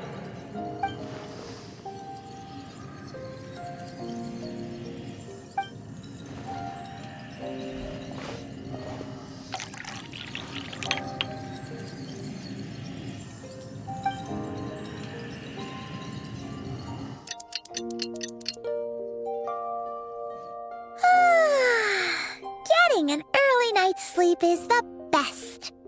That bed was so comfy. Wait, Skirk? Have you been sitting out here the whole night? The bed's all yours if you want it. About 60%. Maybe 70. Whoa! Paimon thought it would take at least a couple of days. That was fast. No, not fast enough. That's 20% less than last time. Same training regimen, same intensity. Nothing felt different, but somehow the outcome fell short. No, I think the problem's with me.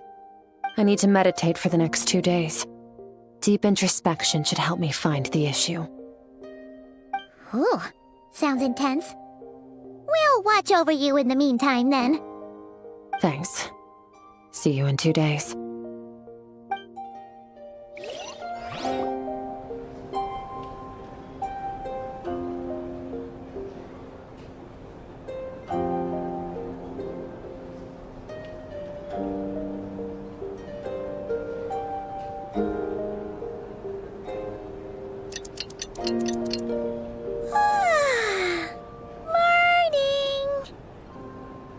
Skirk is still meditating, huh?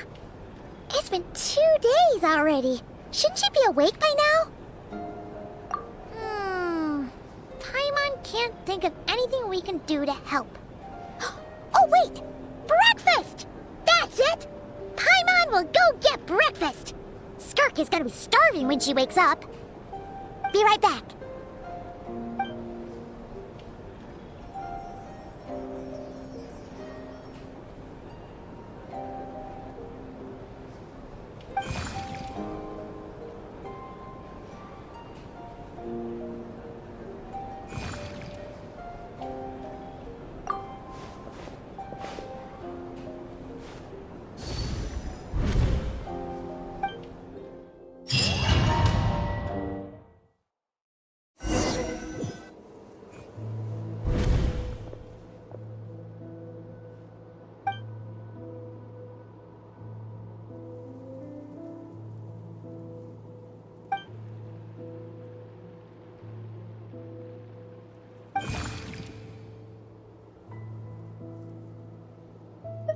That's right.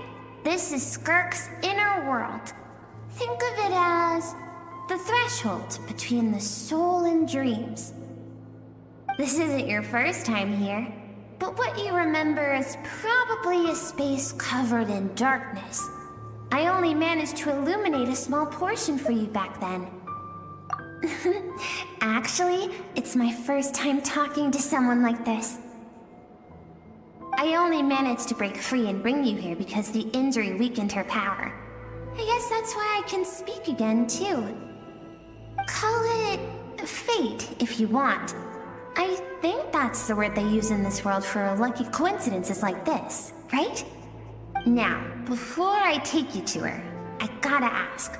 You're the first outside visitor to ever come here, so what's your impression of this place? Oh, you noticed.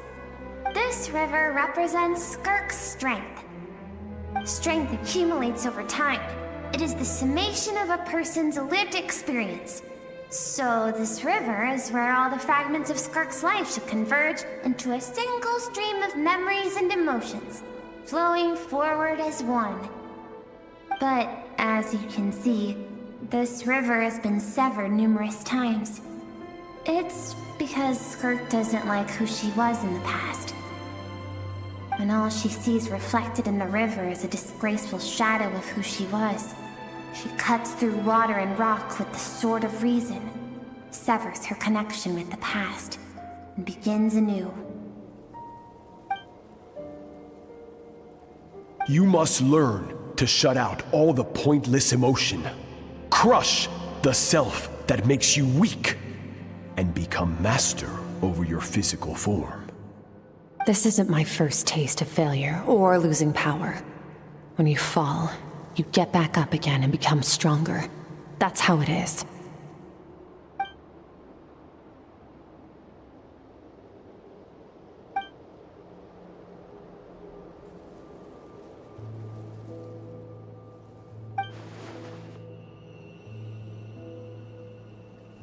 The answer to one mystery invites another question, I see. Let's follow the river upstream. There among the cliffs, among the memories etched into her heart, lies the truth of it all. Soon, you'll understand everything.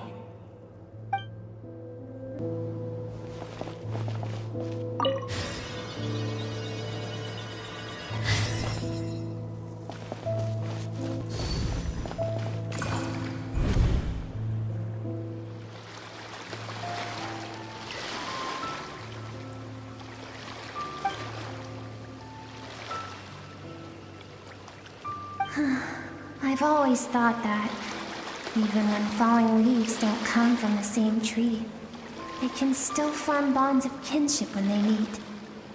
Like meteors, you both made a journey through the stars. Both travelers who have landed on a planet that is not your home.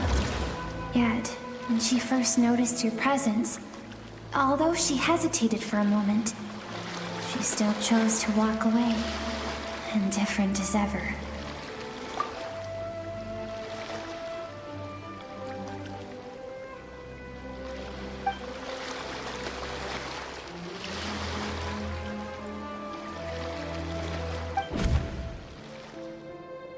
Seems like you've answered your own question.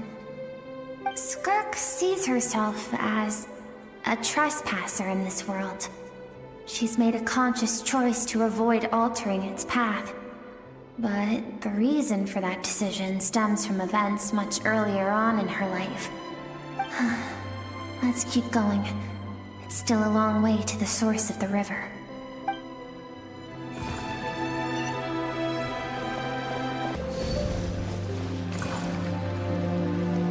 You now have what it takes to wield immense power. From this day forth, I shall teach you no more. No one can become a worthy warrior through imitation alone. I have given you fangs and claws. Now, you must learn to hunt. You wish me to travel the world beyond on my own, Master? Indeed. Make new friends. Embark on your own journey. And piece together a new future from the shattered remnants of your past. We will still have contact through the abyss. But know this. One day, I will take the life you worked so hard to rebuild and reduce it to ashes. Just like the fire that haunts your mind. Why would you do that? I have told you before. Fear is the catalyst for human evolution.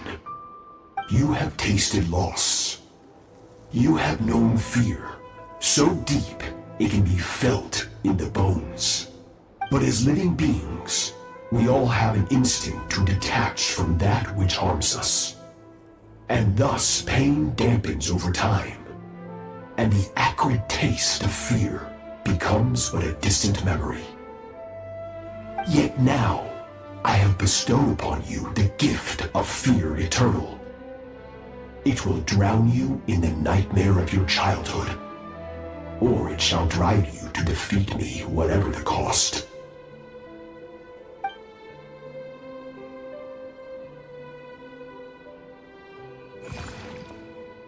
That is what Skirk's master, the foul Sertologi, looked like at one point in time. Of course, as a higher being, physical form is a triviality to him. He could appear as a beast, a human, or even a monster that defies description. The form you see him in here, clad in abyssal armor, is the one he usually wears when traveling through the stars.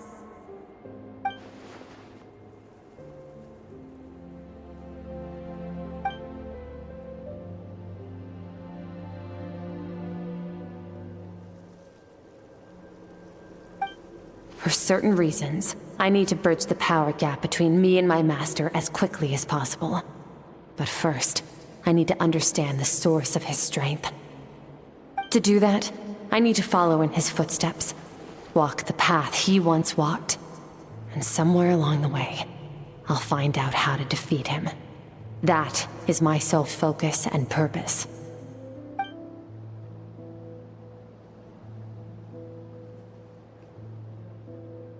I'll let you in on a little secret. The real Sertologi is terrifying. The scope of his power is impossible to understand until you experience it firsthand. It is absolute, the power to crush all things. Shall we keep going? Let's see. We're about halfway there.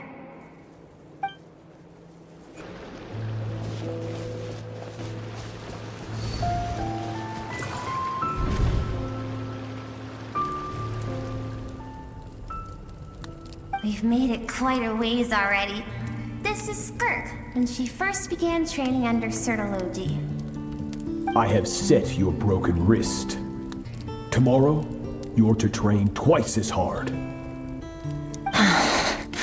No tears this time. Good. Attempting to garner sympathy through tears is a habit of the weak. A pitiful, useless ploy. Can I ask a question, Master? Why did you save me? I keep thinking, maybe it would be better if I had died. I wouldn't be haunted by that fire all the time. I wouldn't have to go on like this. I saved you because I have a plan for you.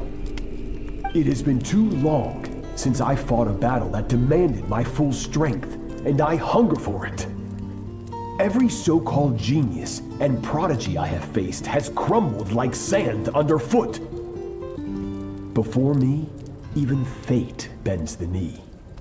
So, I will teach you everything I know. Train you by whatever means necessary, in the hope that one day, you might surprise me. But I don't want to draw my sword against you, Master. What you want matters little. Among the boundless sea of stars, the cries of the weak are but faint murmurs that disappear into the void. You of all people know that well. Yes, Master.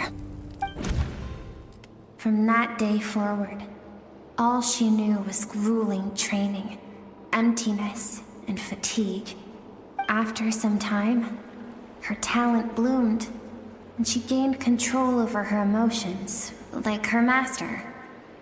How should I put it? It was not that human emotion disappeared from her heart, but that reason came to dictate all she was allowed to feel. I suppose it was at this point that she became the Skirk you know today.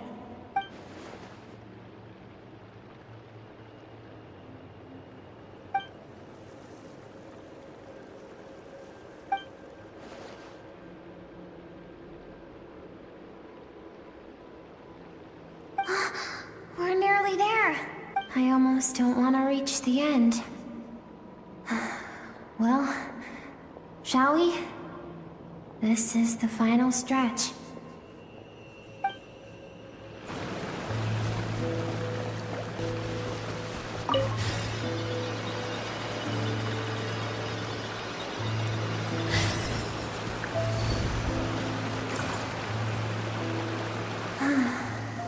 These are Skirk's happiest memories. What a simple and carefree time it was. Wisps of clouds dotted the sky. The sun bathed everything in golden light. And when song filled the air, not even the shyest of flowers could resist swaying along. This is Skirk's homeland. She was so curious about everything as a child, always skipping school to go exploring instead. There was so much to discover. The treasures at the bottom of the sea, the secrets beyond the stars, and that merchant ship packed with adults wearing those strange clothes.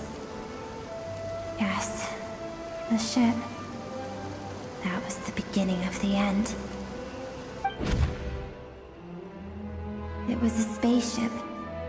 When it arrived, the people that disembarked wore smiles on their faces and spoke of friendship. They claimed to be merchants from a neighboring planet, looking to establish trade. Skirk's parents, her relatives, her neighbors, everyone welcomed the newcomers with open arms and allowed them to explore the planet. To them, the visitors were guests and should be treated with hospitality. No one had any idea of what was to come. Several months later, an army of unknown origin arrived without warning and carried out a ruthless campaign to destroy everything and everyone on the planet. Skirk had skipped school that day, like so many times before, so she was not caught in the immediate wave of destruction. But when she came home that day, only fire and ruin awaited her. Countless people cried out to her for help. People she knew and loved. Friends and relatives.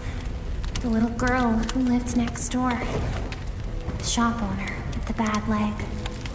The bad-tempered teacher she had made fun of just that morning.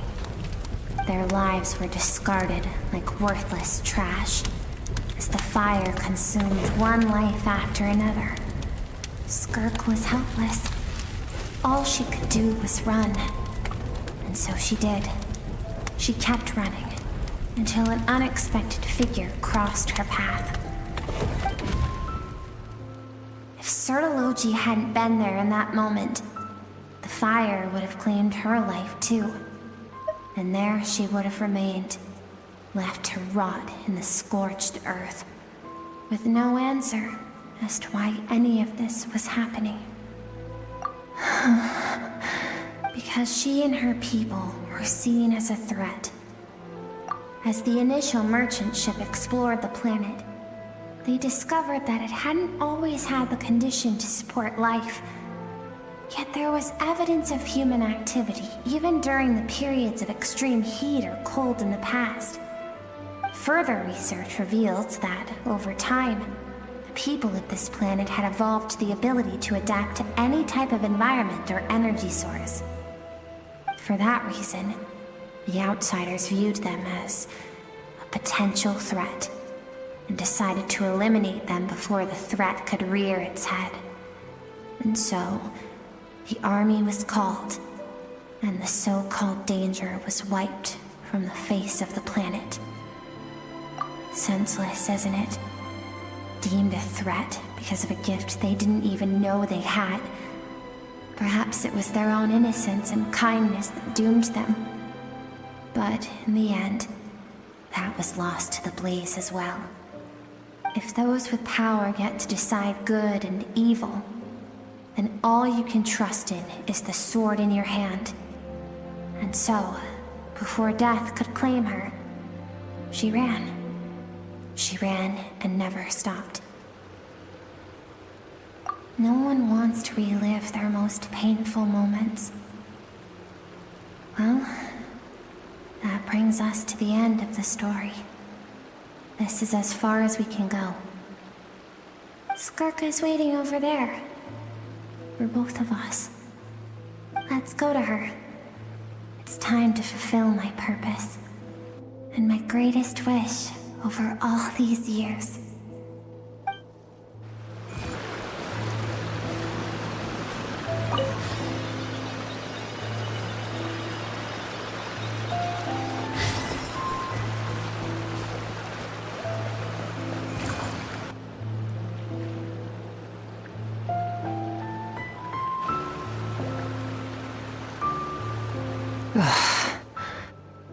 So all this, just so you could bring her here? I have things to say to you. Well, to me. I want someone to witness our reconciliation, even if it takes an argument to get there. And she is the best choice in this moment. Her suppressed emotional self. The version of herself she keeps locked in the recesses of her mind, stifled by reason. All those rejected impulses, those discarded aspects of your past selves, they are a part of me now. I am who you used to be. Someone you have refused to face for too long. So, I came to face you instead. You're wrong. I've faced you all along. And that's exactly why I keep you locked here. Your existence makes me weak. Moments of joy and longing are when we are most vulnerable. Don't forget, it was a penchant for goodness over reason that doomed our homeland in the first place. The vastness of the universe renders everything insignificant. Our feelings most of all. Even so, learning from the mistakes of the past doesn't have to mean erasing everything. Strip yourself of your so-called weaknesses, emotions like kindness and empathy, and what makes you any different from the ruthless soldiers who slaughtered our people? The difference is that I'm doing what is right, what is necessary. I allow you to exist, but with limited freedom. That is the greatest kindness I can offer. I have shouldered everything you couldn't carry. I rose above the numbness and emptiness, and it was cold, unfeeling reason that brought me this far. It made me who I am. It made me strong. That is the problem. I want to shoulder those things together. On the grand scale of the entire universe, maybe our feelings are vanishingly small, but why should that mean they don't matter? Emotion gives warmth to the cold expanse of space. It gives meaning to the world around us. Think back to those nights of gazing at the stars, those afternoons of exploring the unknown. Think back and let them grant you peace. A brief respite from the pressure you put on yourself. That isn't what we need. It's exactly what we need. Aren't you curious about why recovering your strength has taken longer than normal this time? Finally, you get to the important part. That is the only answer I came here to find. Then look around. Look at your inner world. You cast aside your dreams and curiosity, and in doing so, you lost your original motivation. You severed all connection to who you used to be, so you can no longer draw strength from your past. Now, the only things driving you forward are fear and survivor's guilt. But these cannot take you far enough. And so, this river, the source of your strength, grows more polluted by the day. And you think that means I should seek help from a weak little thing like you?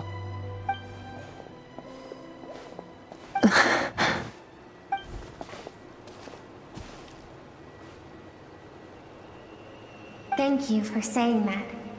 I knew bringing you here would be the right choice. To be honest, I'm not here to argue with you. This isn't about who's right or wrong. And in fact, I agree that in order to make it through the wake of that tragedy, we had to distance ourselves from the pain through reason over emotion. But what is right at one point in time isn't always right forever. I know you will never forget that fire. I know the fact that you were the sole survivor fills you with guilt. And I know that among the voices that haunt you, mine is there too. Because deep down, you know that you didn't turn out to be the person you wanted to be. All those unfulfilled hopes are like knives to the heart. And I don't want you to hurt anymore. So even if you can't accept me, I hope, at least, that you can let go. I keep thinking, maybe it would be better if I had died. I wouldn't be haunted by that fire all the time. I wouldn't have to go on like this.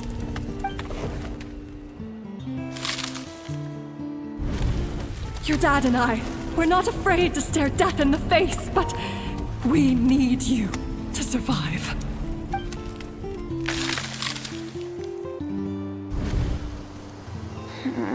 I'm sick of being a kid. There's so many amazing things out there, and I'm ready to see them all.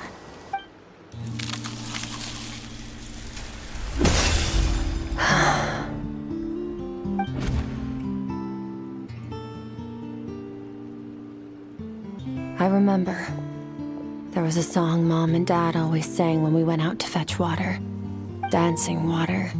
The sand along your path is begging for your song and movement. Will you carry this burden with you on your journey? I am not the dancing water, and you are not the burdensome sand. But if this is your wish, then I will carry you with me until the end. Thank you. I should be thanking you.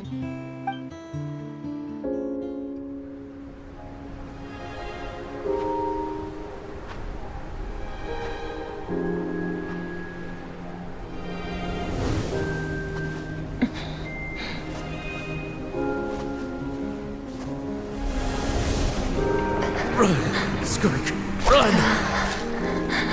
Remember, leave no one alive! Heed my words, Skirk. Let fear take root in your soul. Did you survive? Why was it only you? Skirk, did you become a positive light in this world?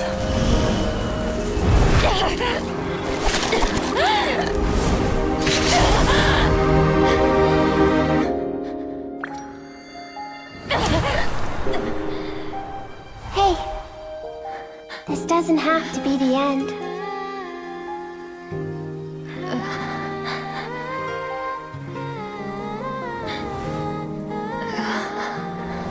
Life is a gift.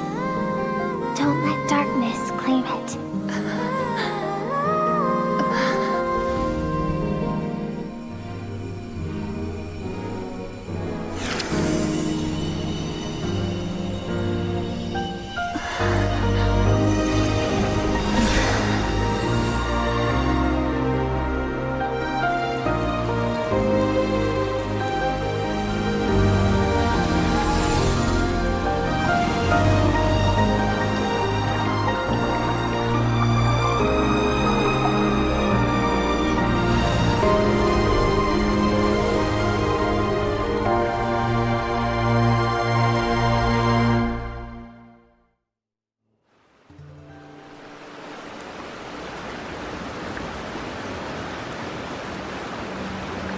So, you saw my memories then.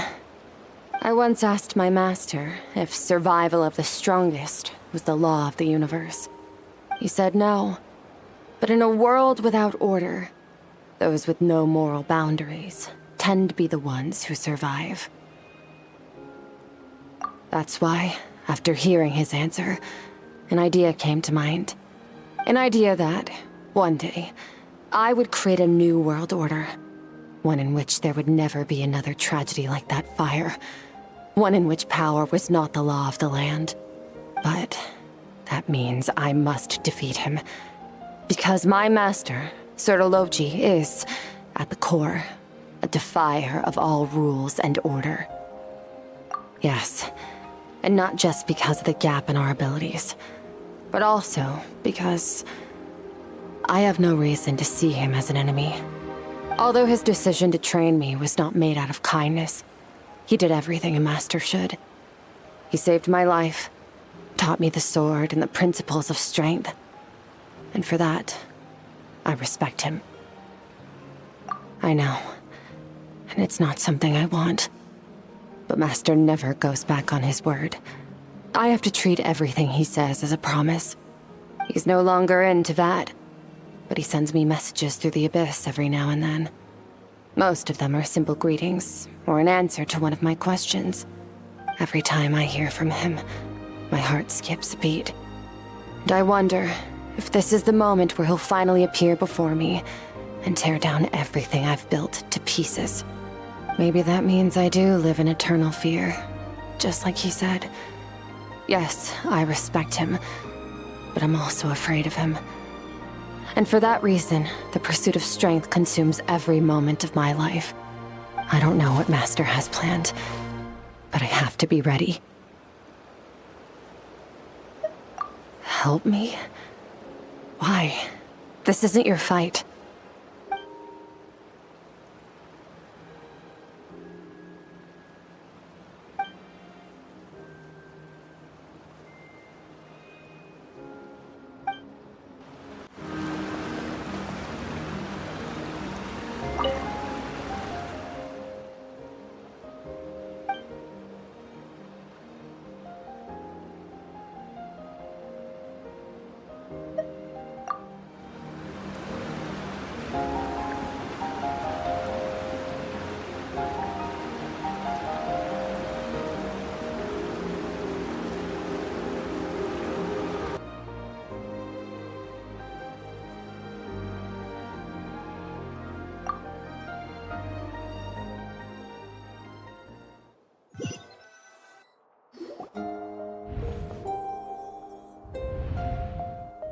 Oh, you're finally awake! Honestly, Paimon was gone for like 2 seconds and then she comes back and finds you both unconscious? Oh, you scared Paimon half to death! You're both okay, right? What does it look like?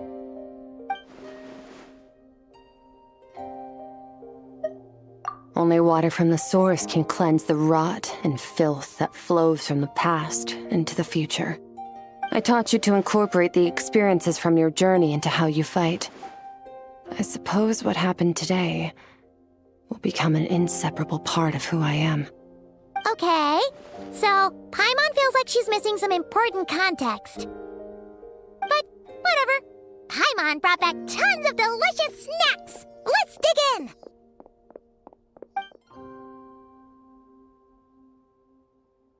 All right.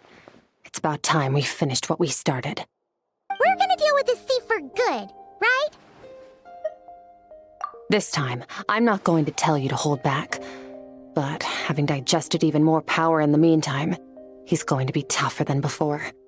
The good news is, we have no reason to pull our punches this time. So, let's go. Same place as last time.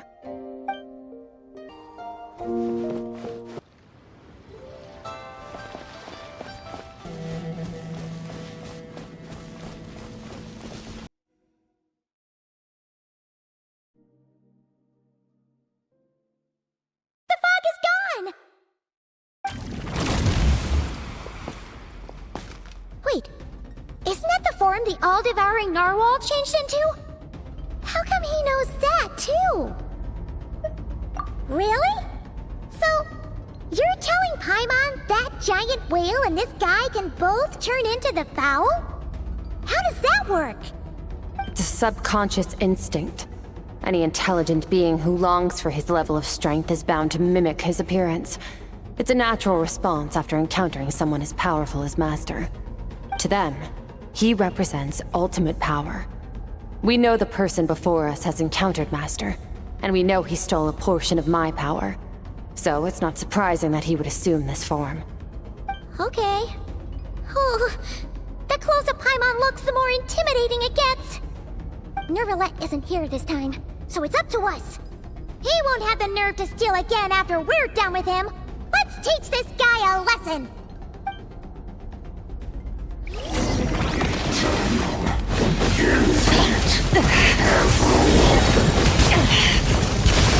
Into the void! Haven't forgotten your training, I hope. Merciless. A never star goes out!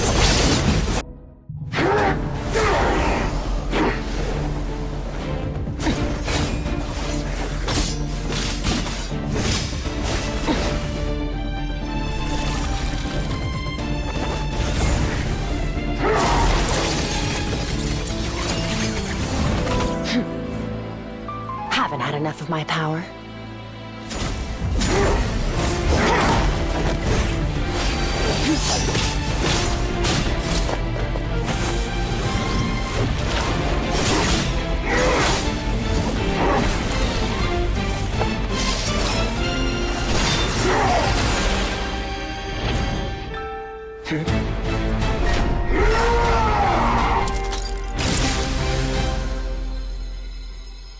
Well then, let's see how much more of this power you can handle.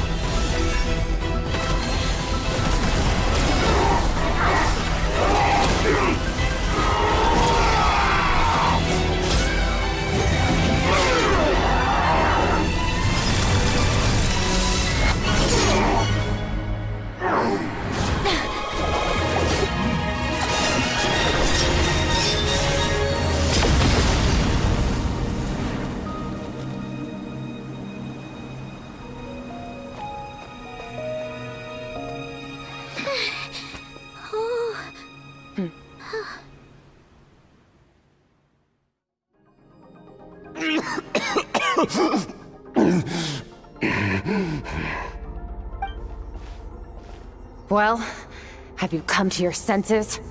You saw that my body was at its limit. So, you deliberately channeled your power into me, knowing that it would destroy my shell from within.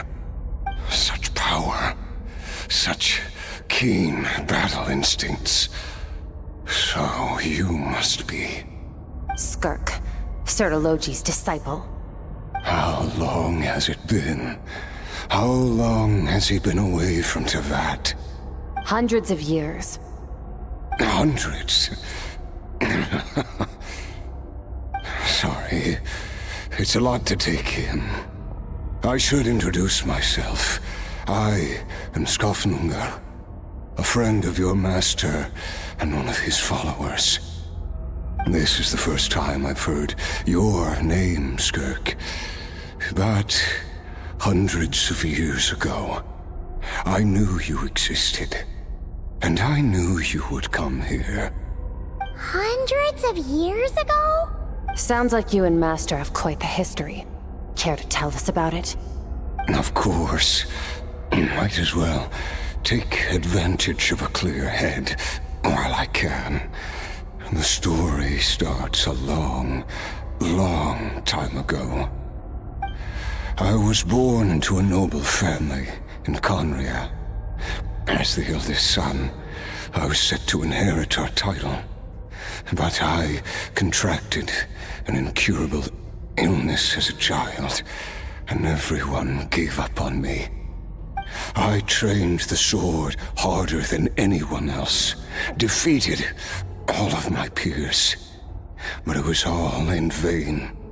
When other people looked at me, all I saw in their eyes was pity or a strange glee in my misfortune. Even my parents were just waiting for me to die.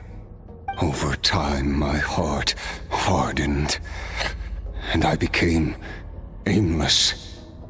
That was the point where I met your master, Sertologi. We were similar in age, but different in background. He was born in prison, the son of criminals who had been sentenced to death. He spent his childhood wandering the streets, facing more criticism than the literary works in the Universitas Magistrorum. Yet, he always wore a smile on his face, as if kindness and malice were one and the same, and he could not see the difference.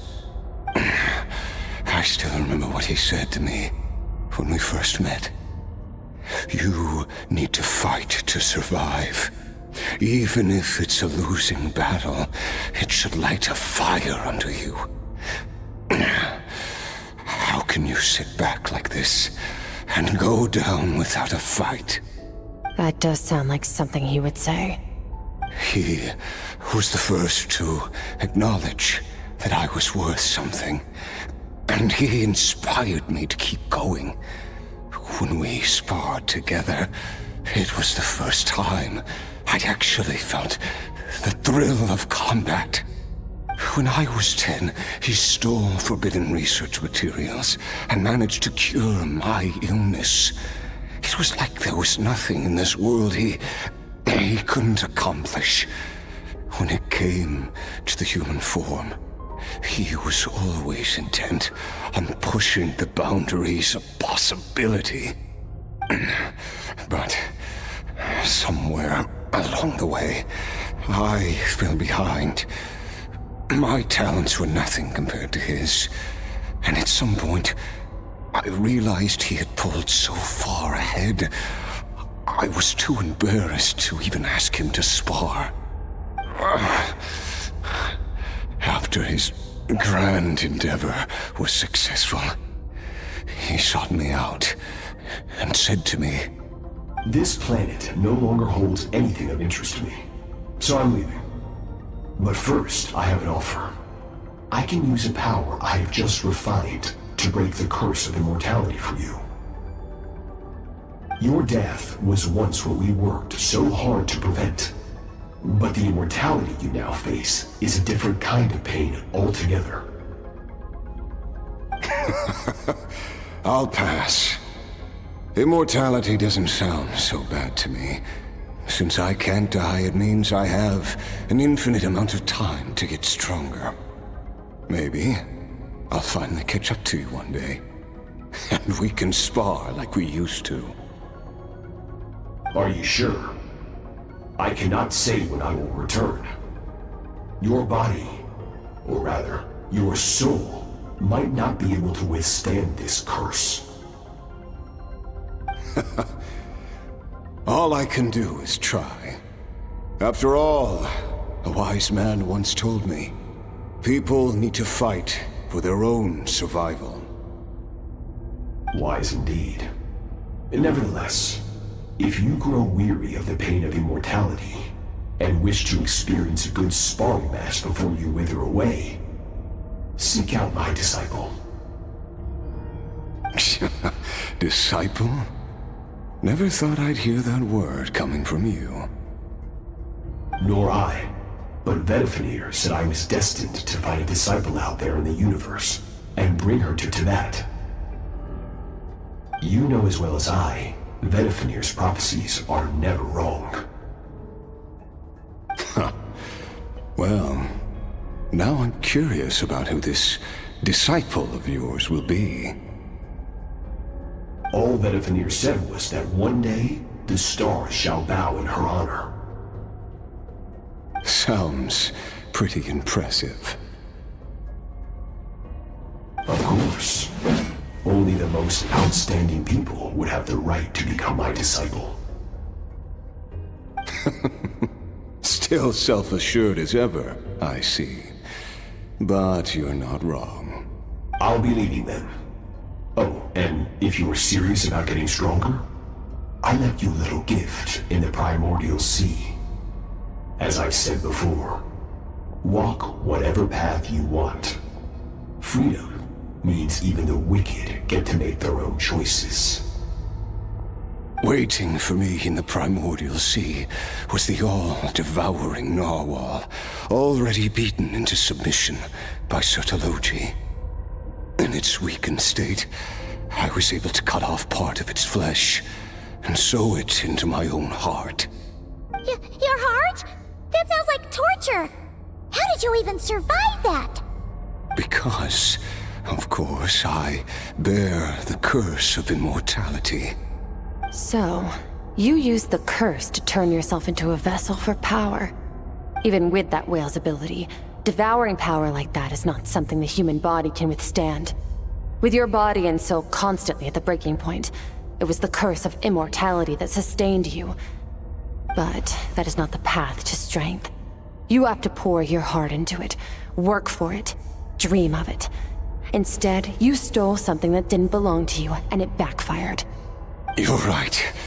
I should have known better, but I had already pushed myself to my limits, and he was still miles ahead of me. So I had to take a leap of faith. I I miss your master. I miss the days when we were all together, troublemakers without a home. I don't regret the choice I made. But if you'll allow it, I do want to apologize. To both of you. After the beating we just gave you, I think we can call it even. You're an interesting one as well. Sertologi's disciple. That's a lot to live up to.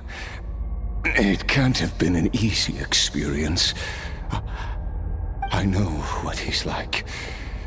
He rules with an iron fist, using despair and fear to force you to catch up to him, all the while standing ever out of reach.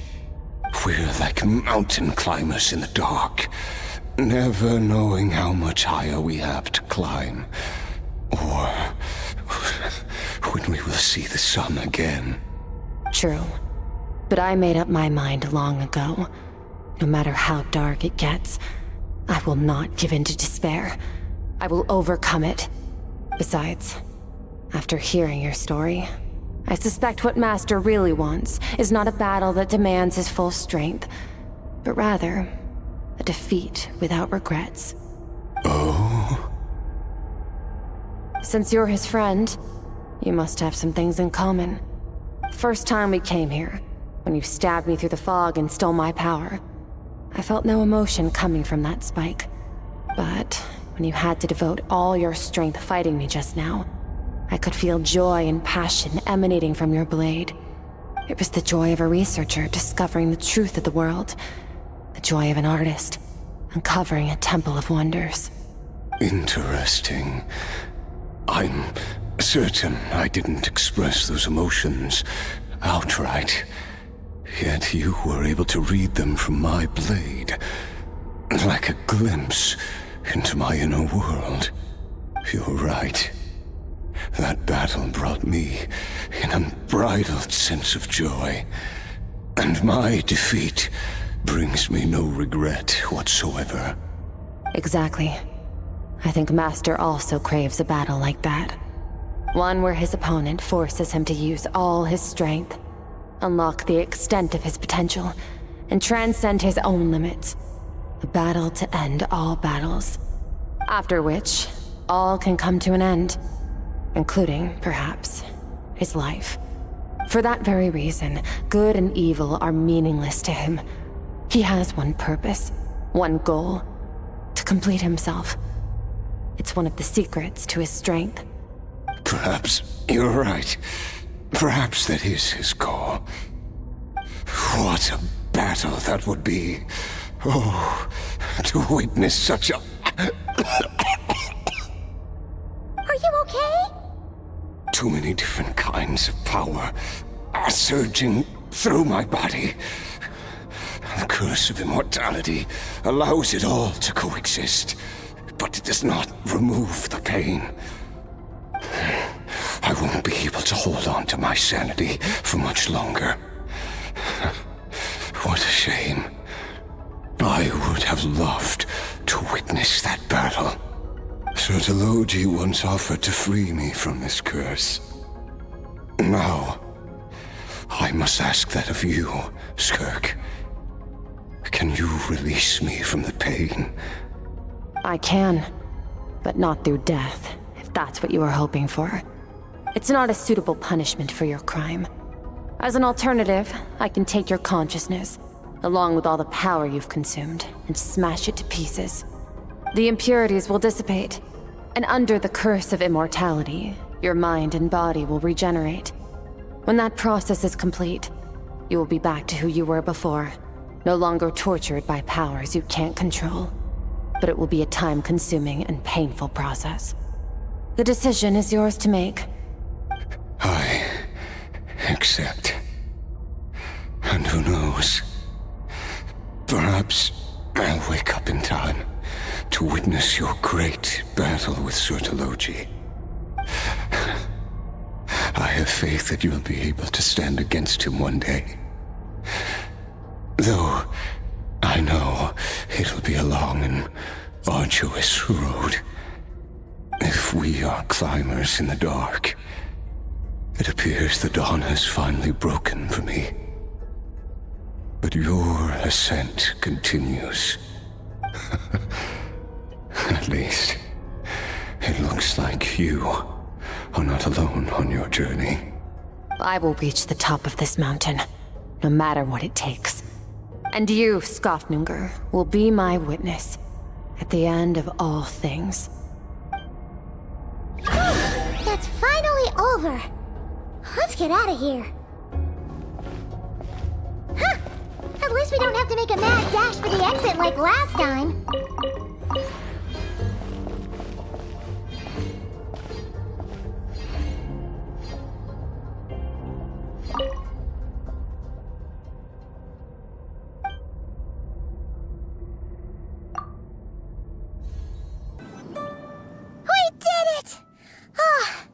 It's only been a few days, but it feels like forever. Once again, we've proved there's nothing we can't overcome. We're just that awesome. Wow, you sound even more confident than usual. Guess you really have become stronger. Today sure went by fast. It's night already. Oh wait, that reminds Paimon. The stars you mentioned, the ones that died out, are they back now? Yes. The power Skofnunger stole has been returned. So, the stars have regained their light. Great! Huh, it's crazy that you even noticed their light was gone. There are so many stars in the sky. If a few disappeared, Paimon definitely wouldn't be able to tell. I suppose it's because I have gazed upon this sky for centuries. The false stars, hanging in the meticulously planned sky, glittering with rotten light. It's not real. And yet, it is for that very reason that I can look upon it and enjoy the momentary peace it brings. Even the most beautiful of bubbles has to burst. We will return to the real universe one day, whether of our own volition or not. Time marches ever forward. Even the innocent and naive will taste life's bitterness. Yet through hardship, we grow until we learn to seize the sands of time for ourselves and uncover our true strength. Though we gaze upon a false sky, its vastness and majesty is palpable. One can only wonder, what is it going to take for kindness to reign supreme in the vast expanse of the universe? Ugh, this is all going over Paimon's head. But if she knows one thing, it's that the Traveler always finds a way. Ever since we met, she has filled Paimon's days with happiness. No matter how tough things get, she always finds a way to make it better. If it's too big a job for one person, then we'll do it with two. And if two's still not enough, then three. We've met so many amazing friends and accomplished so many amazing things. As long as we don't give up, we can make any wish come true. I suppose when it comes to you, anything is possible. Well, I should be going. Now that my power is no longer isolated from my emotions, I need more practice to get used to it. I suppose fate will decide. Maybe we'll bump into each other on the street. Or maybe we'll reunite on a different planet entirely. Regardless, reunions and partings are but passing moments. More than anything, I hope that, at the end of this journey, wherever it takes us, we stand in a world reborn. One without war, pain, or forced partings. One where new life can bloom, even where there was once nothing but scorched earth. For this, we must all work to become stronger. If that's what you want to call me, I won't object. Goodbye. Bye!